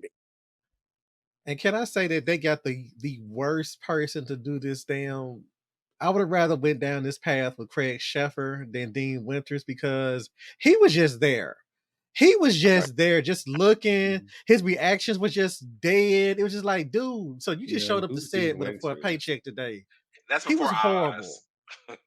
The Yeah. quality of all these movies ended up kind of taking a nosedive for sure. My Yeah, only you know. problem with not my only problem. My biggest problem was that's not how I want Kirsty to be used in a movie. Like she literally died in the first 10 minutes, right? Mm. And I was like so obsessed with her back in the Listen, 90s. Mm. But she looked really, really that good. She looked so yeah. good. She looked good. I went from renting that movie thinking like, oh shit, Kirsty's back. You know, let's see what Kirsty's up to and this, and that. Then when she goes off that damn car, I'm like, hold up, you just gonna leave Kirsty caught in there? You mean to tell me that this is how we gonna have our girl go out? You know, we already been burned by you know, let me just, you know, that Halloween movie over there.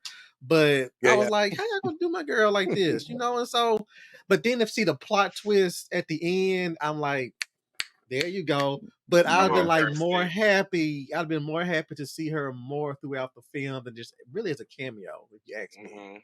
It was a True. cameo. She just like she was in part 3. You know that videotape. It was Oh yeah. the same thing they gave us. Exactly. Which is interesting because they get this whole thing of like, okay, we're gonna get Doug Bradley and we're gonna get, you know, Kirsty, everyone back together, but it's like direct to video. So it's just like, Yeah. Wasted. you know, it's like it's direct to video. Ain't nobody really watching this unless you're a diehard Hellraiser fan. You don't know no better because you ain't seen it yet. So, Which is you know, rare. yeah, that part. So then moving on to Hell World, which honestly, No, Deader. Deader. oh fuck, oh yeah, that one. This one was about this like cult that was able to die and come back. They end up going through the lament configuration. This guy goes through the lament configuration and kind of sorts out a way where he can kind of escape death and have these people called the debtors kind of look up to him as like some type of prophet or some type of, you know, figure to be, you know, impressed by. And eventually he ends up pissing off Pinhead because he's kind of got a loophole into the other world. And so basically at that point, Pinhead comes back and gets revenge on him for trying to cheat death. Basically, you can't cheat death in this situation. So in that particular way, he comes back. Yeah, that's did y'all probably the not best. know that? Did y'all not know that that was actually a Marchand? A what? That was a descendant of the Philippe Le Marchand. John Merchant. Oh. Yeah, that was Yeah. descendant. That was his descendant because he kept saying. I think he even called him toy maker at one time. Like, you know, your line is to create this box and this and that. And I was like, hold up, you know, like because they kept calling him Winter throughout the movie, but then they got to the end of the movie, they threw their little Marchand on him, and he said, "My ancestors made the box." And I'm like, how did I not know this? You know what I'm saying? Because I thought that the line they stopped touching with their family in part in bloodline, but they brought it back in one of the obscure sequels. So I was over it. The next 3 after what is it, 5, 6, and 7 are like the psychological thrillers. I'm over. Honestly, I'm over the franchise at this point. You can just keep everything you got for me. Hell World. Let's wrap up Hell World and Revelations and Judgment, and we'll. Jesus Christ! Exactly. My thoughts too. Who saw those? None of us saw those. No one watches those. But Alex, please. So I did watch Judgment a long time ago. That was good because I was curious to know what that was about, and it was actually surprisingly I enjoyed that one a little bit. It wasn't that bad. Me too. Revelations, Child, they just wanted to do that just because they didn't want to lose the rights to fucking Hellraiser, so they just wanted to hurry up and put something out there. That version of Pinhead was just hard. Is that great the value? One with the switching great of value, the bodies man. and shit. Great value. Yeah. I That's what happens when you get greedy, and I don't know where I read or heard this, but like, imagine if someone else would have got the IP and actually spent time and thought Mhm. about. And honestly, I'm gonna hop to the reboot of 2022. Yes. Uh, Can we just do that, please? that's what's happening. We understand the reboot of 2022. The backlash first. Let's get into it. The backlash first of casting. Jamie Clayton. Jamie Thank Clayton. you. Yeah. Jamie Clayton as the center as Pinhead. But for those who actually understand lore and understand, it was actually written more of feminine qualities. It's oh, I can't even say the word. I shouldn't even be drinking anymore. But Marcus. Jesus. Say But androgynous. Like they're androgynous. like Yeah. genderless, Yeah, basically. Yeah. exactly. And so for her to be casted for that role sparked tons of thank you, Mark, for the reference. It sparked so much controversy on Twitter, social media. Why is Pinhead now a woman? It's so woke. Relax. Tell me you never read a Clive Barker book without saying you read a Clive Barker book. Why is Pinhead a Right. woman? Exactly. Exactly. She did a great I job. was Go ahead. Oh In my, yes. I think she did a great job, and I think the Yes. new one brought new life into it. I was actually looking forward to seeing this one. That was the Yes. thing about it. All right, cool. It actually had a spark going on for me. I'm like, I think I might want to check this out, and I checked it out, Mhm. and honestly, it was a breath of fresh air. To be honest, in my personal opinion, it was like a breath of fresh air. I'm like, okay, Mhm. I was gonna say that. yeah. Yeah. Bobby, I Child. rewatched it and I actually liked it more this time. You better have. Okay. You I'm better Yeah. have. kinky again. They just made it straight horror for a long time, and this one still had a little bit of a kinky edge to it. That I'm like, that's Hellraiser. That's the kinkiest horror Right. movie Mhm. that's out there, and that needs to be in there. That's something that needs to be said. And I think she had really good lines in this movie too. That Yes. was Yes. quotable lines from there. She said, "Enough is a myth," and I'm like, Mhm. okay.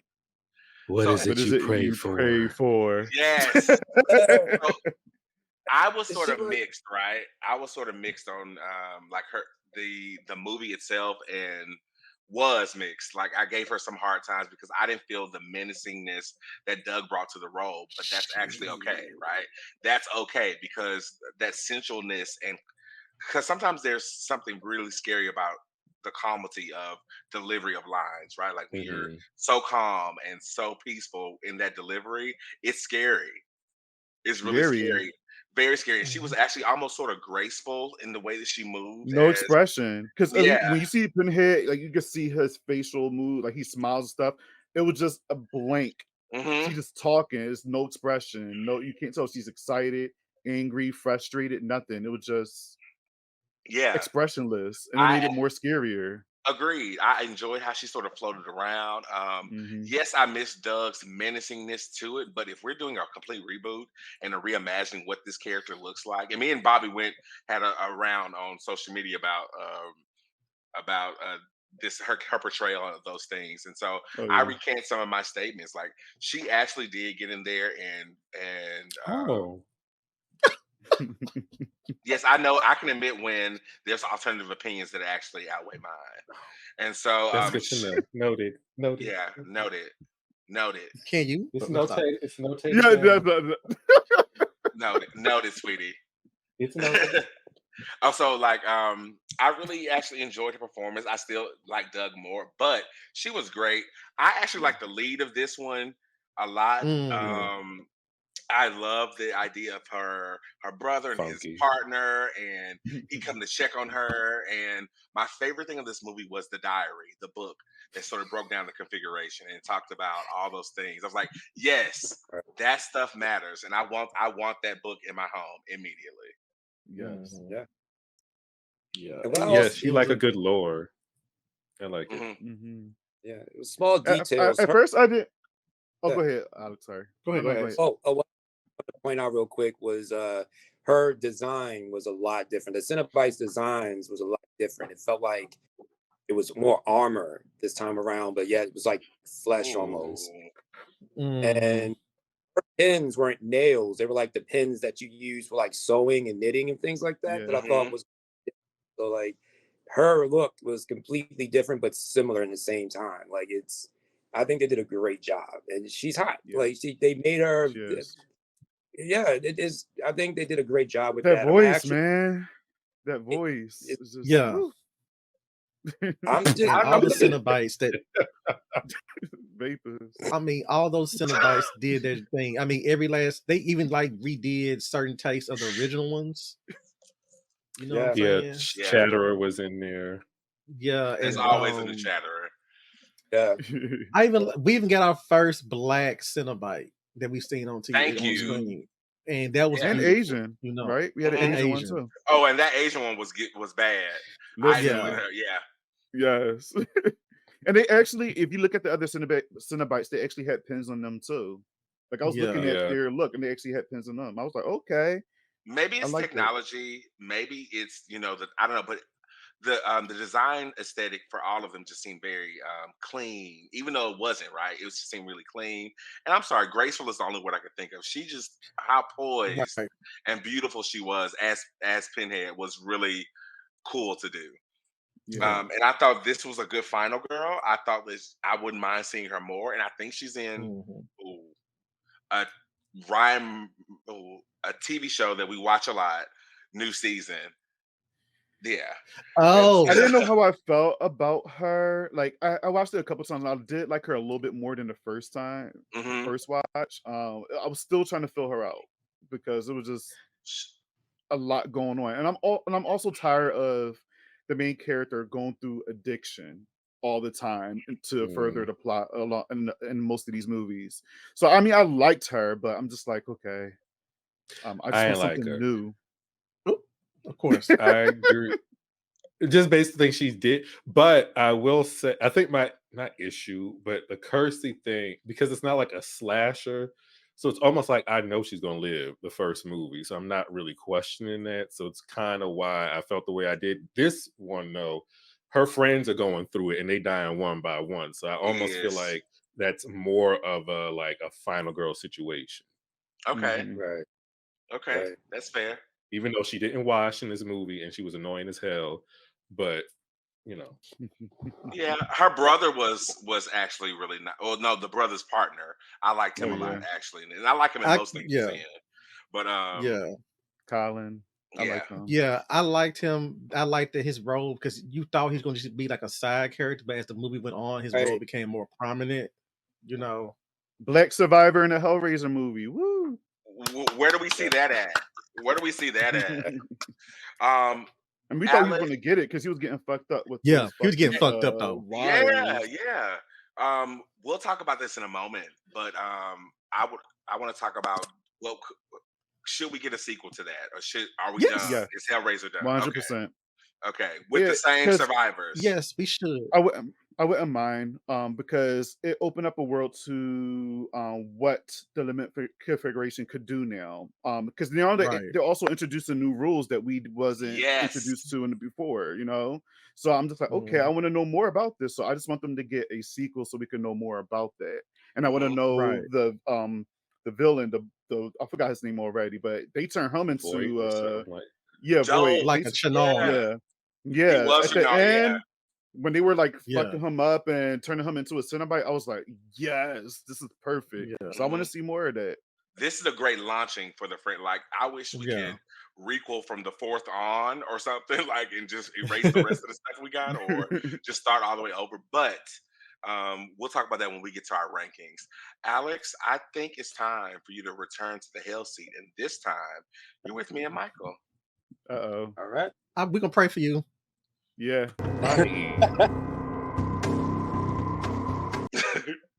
Welcome to the hell seat, Alex. I know you've been here before, but this is another layer of hell. Michael, would you like to begin Yes, with the first sure. question? I'll begin. Question number 1, Alex. Name 3 musical artists you would offer up as a trade to the Cenobites so they don't take you and your soul. Okay. Justin Bieber. Yeah, the Biebs. Beyonce, say it. Say it. Don't You know, we need our likes. Don't you do this? uh, uh, what's the dude's name? Toby Keith, the country Okay. singer, Yep. Sure. and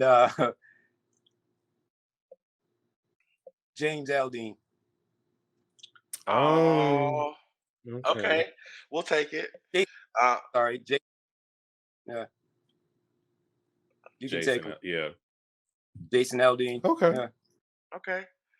Alrighty. Mary fuck kill. Okay. Laurie Strode. Sidney Prescott. Alice Johnson. And Bitch. Alice Johnson, if you don't know, because it may be hard, Alice Johnson is from Nightmare on Elm Street 4 and 5. She's the Dream Got- Master. Yeah. I know a lot Got- of people don't remember that. Got you. All right, marry fucking kill. I would marry Sidney Prescott.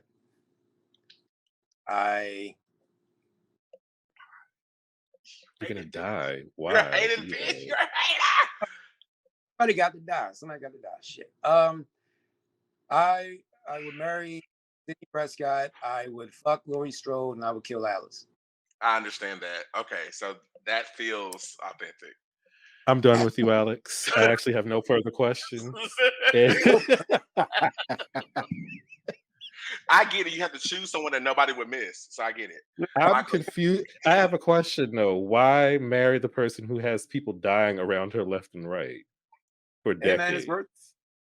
It's Sometimes worth it. It Nev must be Campbell. good. Yeah, it's good. It Ain't a can't be that pleasure. good. Billy was fucking other women, so it can't be that damn good. She didn't give him But none. Remember that. she did by the end. Oh yeah, but he was he was You already into the Anywho. murder spree by the end. weren't going to do it. Wow. Find someone. That's you think right. you think you know people. Okay. Question number 2. You're at a party and someone is about to open the lament configuration. Do you stay to try to send the Cenobites back, or do you immediately leave or attempt I to immediately- leave? I'm gone. I'm not fucking with a Rubik's Cube or anything like this sort at all. I'm leaving. Okay. You're not. I thought you were adventurous. What do you mean you're leaving? I am, but like at the same time, I don't know. At a party, just nah. We saw Talk what to me. happens. We saw what happened at a party. Hellraiser 3, and I don't want to be in that type of situation on that. That Now, is if it was true. something that I owned, then like that's something different. But if someone else doing it, I don't know. I'm kind of curious to not that curious to know what's going on. Okay. My Thank you next for that answer. my question: who would you cast in a black version of I Know What You Did Last Summer? Black cats. 90s. Remember that? Right. Not Right. ooh. Kiki Palmer. She a baby. Mhm. Drake. Drake. Okay. Yeah.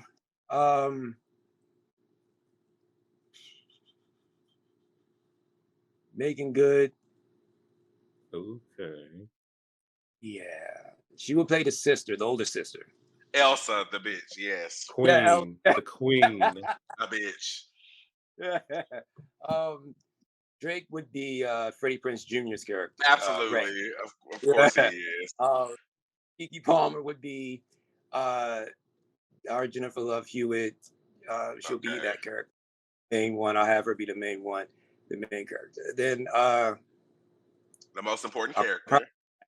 We can scratch that I'll character out actually. I'll come back to the other ones, but that would be like starting off would be kind of my Perfect. first. Okay, that feels good to me. I think that would sell. Artists in horror movies is a thing, especially when you're Yeah, yeah. black. So Yeah, we'll yeah. take it. All right. Okay. Next question, Mike. Next question, sir. What horror villain would be a worthy opponent for Pinhead? Ooh.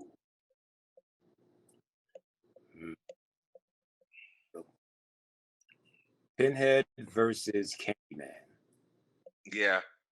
Hmm. Pinhead Sweets versus for the Candyman. sweets. Both Yeah, the voices too while they're fighting. That'll Oh, be I'm sorry. interesting. creations. These are both Clive Barker creations right here. So that True. will go up against one another. That's sort of sexy, actually. But You wouldn't? yeah, that's a really good choice. Huh. My question: name one overrated final girl. Overrated. Jamie Lee Curtis. Laurie Strode is a Okay, bit over. There's other I get it. ones that right from Yeah. Texas Massacre. Who? Forget about her. Sally Hardesty from Texas Chainsaw Massacre, the original. That's the Oh, OG. That's the OG final girl. That was 1974. You know what I'm you know, saying? Okay. And Don't try to sway his answer. Get up out of here with that. I'm not You already saying said anything. he's I hear you, but I just want to say that even the Chainsaw Man forgot about Sally. So, because per the on Netflix, he was like, "You remember me?" And she was like, "What? No, I don't really remember you." so yeah, that's how I slick she feel like, was.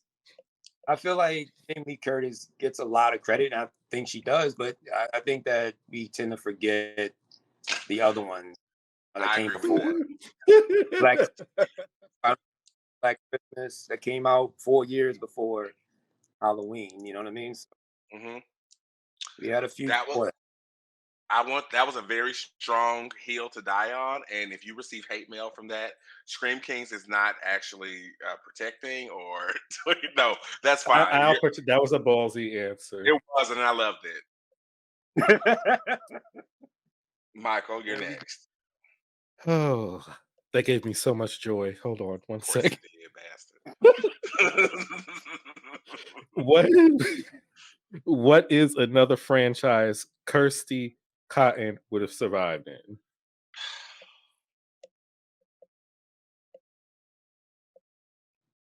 Nice. Which one would she survive in? She would probably survive in Scream. Probably Hmm. would. You know, she's smart. She's smart. She probably would survive in that one. I probably could see her in like Yeah.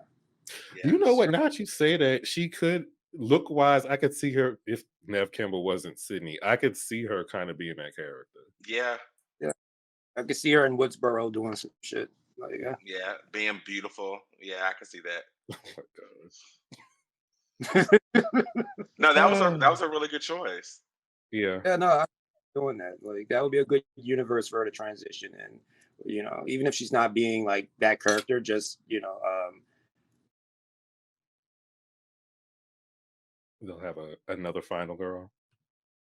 Scream movie period. Yeah. So Okay. My next question is Woodsboro, Haddonfield. Woodsboro, Haddonfield. Pennywise lives where? Derry or Derry. yeah, And Elm Street. Where would you live if you had to choose, and why? it would definitely be Woodsboro Good choice. because it just I kind of live not too far from Woodsboro, like Santa Rosa. Like I don't live too far from where they filmed Scream, so like it's kind of similar to where I'm at now. So it's kind of up my alley. So I would definitely probably be in Woodsboro. And every time something horrible goes on, there's a party going on. So I like that idea. Just being morbid and shit. You know, Stabathons, where's a killer loose. We're gonna watch all the Scream movies back to back to back in a barn. We all dressed up like the characters. That Why type of not shit. show That up? sounds like fun. No other town is doing no shit like that. Woodsboro was crazy. Facts. Killer on the loose. We're gonna have a party. It's a curfew. Fuck it. We're gonna have a party. Woodsboro was fun. That's true. Something's wrong with y'all. Let me guess for you, Michael. Elm Street. Which is the one I would rather live in? Uh-huh. Probably Haddonfield. Oh no. Well, it is once a year. You're right.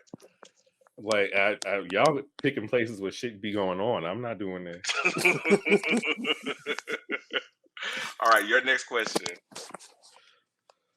Last question. If given the opportunity to remake Hellraiser again, What changes would you make to the lore? Changes. For example, you can't just offer up trades, bitch. You use this box, so it's you, not nobody else. Something, And, you know. and it's a puzzle box. You just don't rub the center and it opens.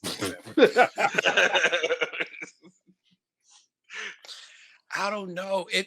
The thing is this, it's really interesting to try to change something about that because like Hellraiser is so far beyond what any of us could ever fucking imagine. Like that shit came specifically from Clive Barker's mind. Everything that was done in those first two movies was things that we never really imagined. Like, who would ever really think of some shit where like a guy has pins all over his head like that? So it's so forward thinking and so out of the box and so surreal that like I don't even know how I could change anything. I would just basically, add on to it. I would still keep it kind of grounded a little way of like the first one.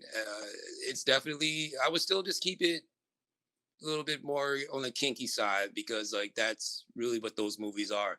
What I would change is like I would have it more kind of based around those type of like fetish environments. Like that's where the shit Mm. came from. You know what I mean? That's where the idea of it came from. So like for the backdrop and for like the story, it would be basically centered around a person or a group of friends that kind of hang out and do those type of things. And What's a lot of these clubs and bars since then are inspired by Hellraiser. So in a way, I would just incorporate that and just bring that into the fold and keep it back to where there was this level of like, sex and drama and horror and torture and keep that shit going. I think a lot of the sequels kind of lost track of all that shit. And that's why it's not really fun to watch really. The first one had that novella type of shit where it was just so much drama going on.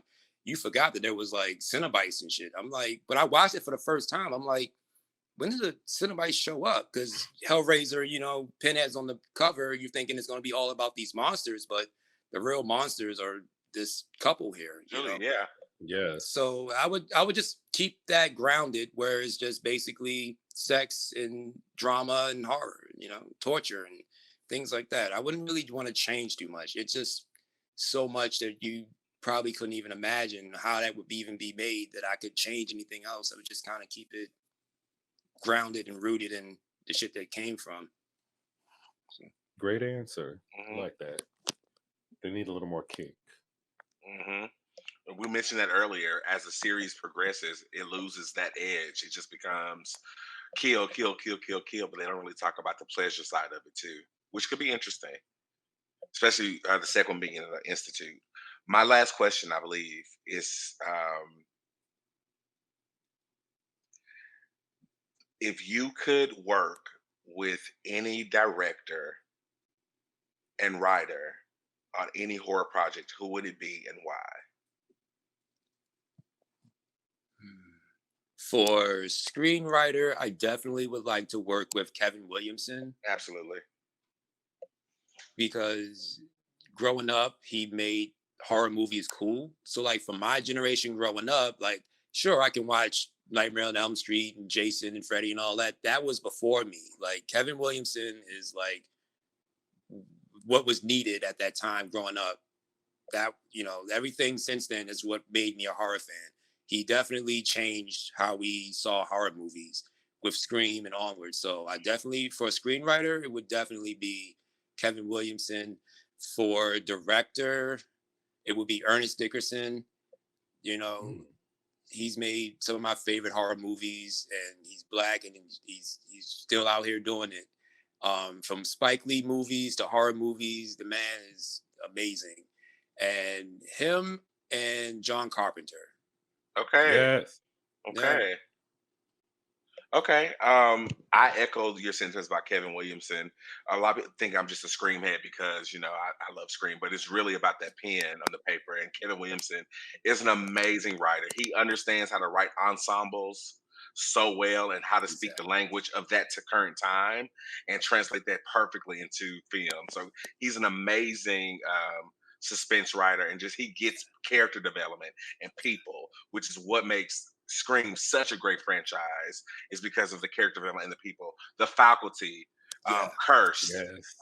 all those things that Kevin Williamson have not cursed, but all those things that Kevin Williamson has written, like his TV shows are even great. Hmm. He's just an amazing writer. Dawson's Creek, all of this Yep. stuff. Vampire Diaries. Shout out to Kevin Williamson if you're watching this. Thank you so much for inspiring us. He's one of the reasons I want to become a writer, to be perfectly honest. Me So too. yeah, Me too. Real talk. yeah. Was that the last question? Yes, Alex has survived Hell C. He got 9 out of 10 questions correct. Oh, And that was a great round. okay. Well, I think we're gonna run to commercial, and when we come back, we're gonna wrap up this Hellraiser conversation, and we will see y'all soon. But let's run the commercial.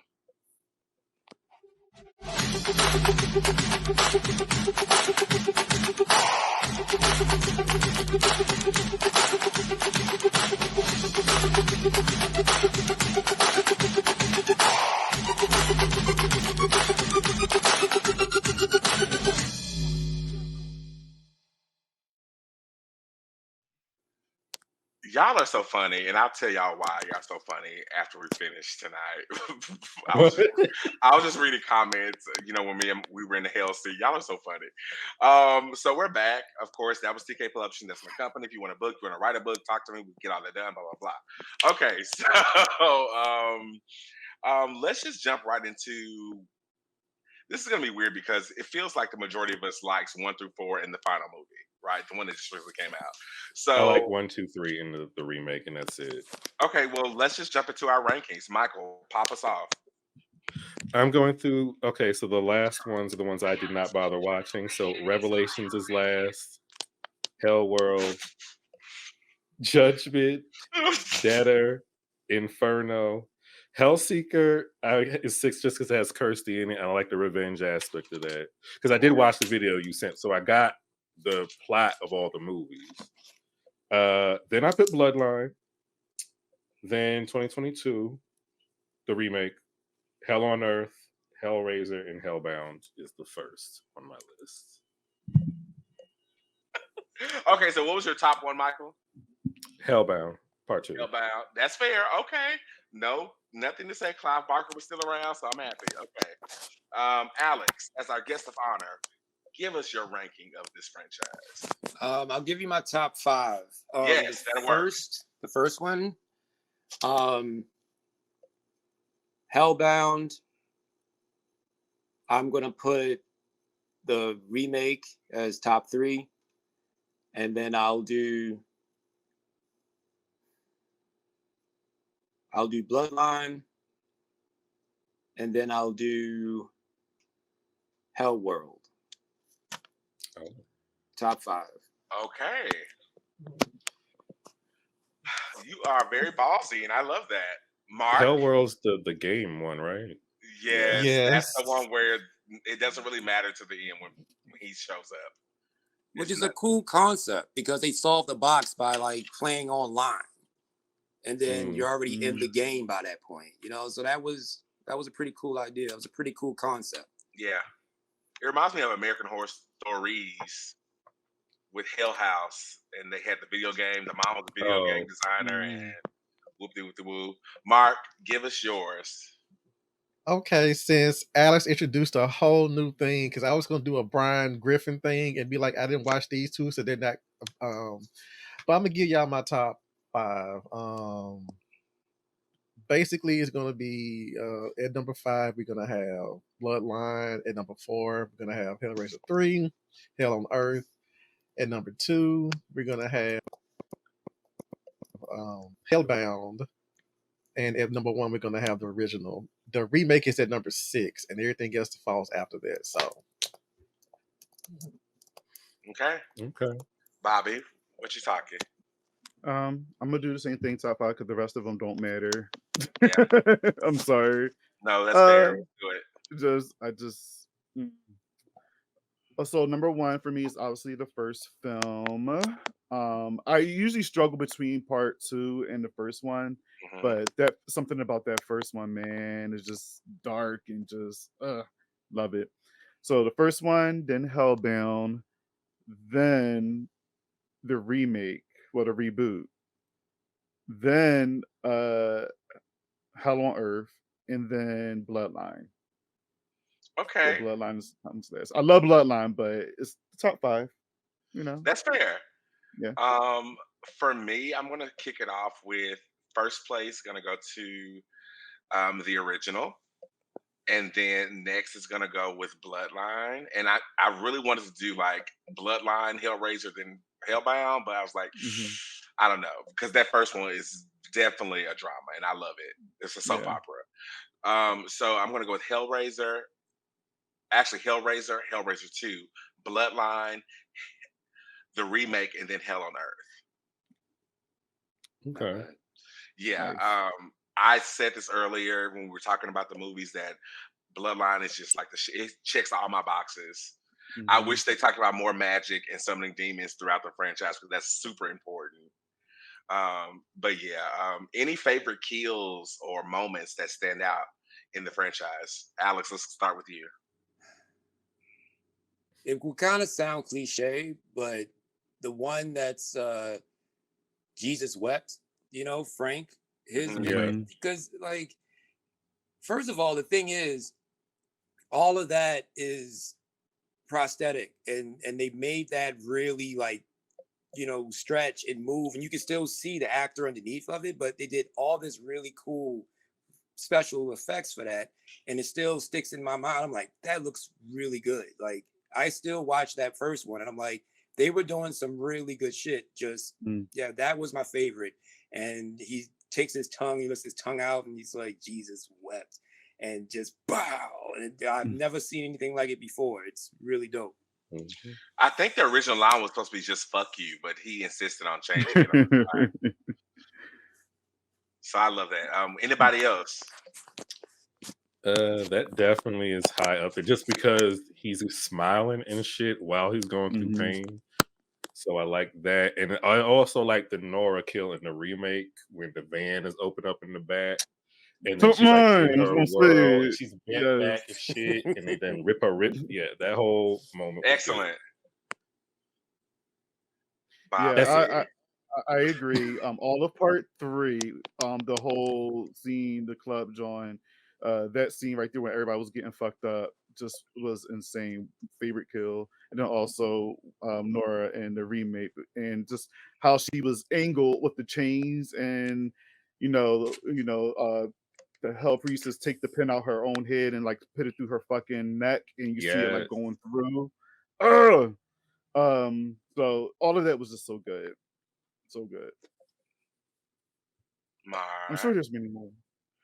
Yeah. Bobby took mine. I think Uh, about. Oh, go ahead. Go ahead. no, I was gonna say Bobby took mine with the Hellraiser 3 Club Massacre.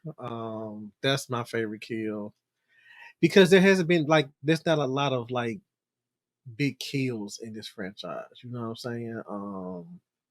Unless you count the massacre at the end of part 4, where he On the spaceship. on the spaceship, but he was taking all them folks out. One by When they were one. taking Yeah. all them folks out, yeah. Um, Mine is also from Hellraiser 3. I thought the girlfriend of JP, the blonde, well, not the girlfriend. I thought when she was going on her rant about you don't love me, yeah, you got me in this apartment and you screwed me, and you don't want me. I thought, oh, that was great. And when Hellraiser, he started throwing them chains out, but it wasn't good until he turned her around and she screamed. And then he skinned her alive like Willow on Buffy. I was Yes. like, yes. Mm. Now, see, that's what I'm talking about. I'm bored now. And then he skinned her alive really quickly. And then another moment from that was when he did his own version of communion with the priest after when Joey was doing her chase scene. She went to the church Yes. and he was pulling his little extensions out. And he was pulling them out and he did the stigmata. He's like, this is my body, this is my blood. Happy are they who come into supper. I was like, yes, yes, that's what I'm talking about. But yeah, before we go, Alex, thank you so much for Thank coming in you. here, hanging out with the Scream Kings. We're a lot to handle, especially Michael sometimes. So we thank you for coming and just being a part of our family tonight and getting tipsy with us and talking about Hellraiser and some sexy topics. So kudos to you for that. Thank you so much. Kudos to Mike and Bobby for and just the Kingz in general. Y'all are in here looking sexy and murderous and really kinky. So don't let these outfits go to waste. Whatever y'all do after we cut tonight, enjoy that. Thank y'all for tuning in tonight. It's been so much fun. I'm TaMon Kane. You can find me on Facebook, X, Instagram, Threads, Spill, and here Blue on Sky. Screen. Oh, no. No, I'm not that. And here on Scream Kingz, and also doing collabs on everybody else's project. I'm like Nikki. I like to do features. So whenever you can see me all those places too. Alex, I'm going to volley it to you, and we'll just go clockwise from there. I'm sorry, say it again. Oh, My volume is all down right now. Oh, no worries. Let them know where they can find you, your social media, and all that fun stuff. Okay. You can find me on Instagram at Horror Flicks and Chill, and also on TikTok, Horror Flicks and Chill as well, and my YouTube channel for Horror Flicks and Chill. I do horror movie reviews, but most importantly, I do Horror Flicks and Chill for my people, for Black people. We can celebrate horror movies that have us either guest starring or lead in horror movies, written and directed by us. I try to find as many Black horror movies that I can do reviews for and showcase that. So it's a very passionate project of mine. So check me out on Instagram, TikTok, and YouTube. Horror Flicks and Chill. Great name, by the way, because I think I can speak for all of us. That's all we want in life, right? That's all we actually want. Someone just Horror Flicks and Chill. That's all we can want. Michael. But thanks for having me. Absolutely. Absolutely. I appreciate this. This was a lot of fun. This is the best fun I had on a Sunday in a minute. So hey. Sunday fun day. Sunday fun day. You can find me in other realms, dabbling in pleasures and all these other things. Twitter, Instagram. X. Handle is at ThacaryBinks86. And that's about all the places you can find me. Oh, People Under the Scares podcast, even though we're on break, right? I can't think it's your own damn podcast. Damn. People Under the Scares podcast. I forgot this is a recording, so it should be back out by the time y'all see this. You shouldn't say that. Well, okay, well, just forget I said that. You're frozen. I know. That's Mark, all I had to say. And Mark, thank you. Yeah. Mark. You can find me at The Anti-Critic on X or Instagram. You can find me under Marco Estes or Midnight Social Distortion. Under Threads, Blue Sky, and Spill, you can find me under Marco Estes. And you can also find me on the Alter Tapes. And you can also find me here at Scream Kingz and my own podcast, just called Midnight Social Distortion. And I am Bobby Torres with a Z, not an S. You can find me on Bobby Likes It Spooky on the YouTube channel. I hopefully should be pumping out more videos soon. It's been a while.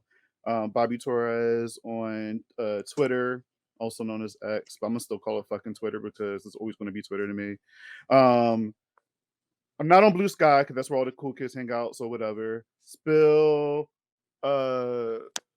Threads, whatever. I'm there. Nancy Bobby Torres with a Z. That's People so Under the strange Scares. of her. Huh? It's so strange that Nancy didn't invite you to Blue Sky. I know, right, Mark? He actually did offer up. Thank you. Ain't nobody asked for your input. Gail. To be fair, Sydney did invite all of us to it. Whether you accepted that invitation or not, I didn't. Amy Johnson. I don't accept this diatribe you're giving right now either. Okay, so, Lori, we'll make sure you get in, and Amy, we'll talk later. Remember, if you have a quality, be proud of it. Let it define you, whatever it is. And that's what Pinhead said. Have a good night. Come back. We'll see you soon, Screamers. Love ya. Good night, y'all. Bye. Peace.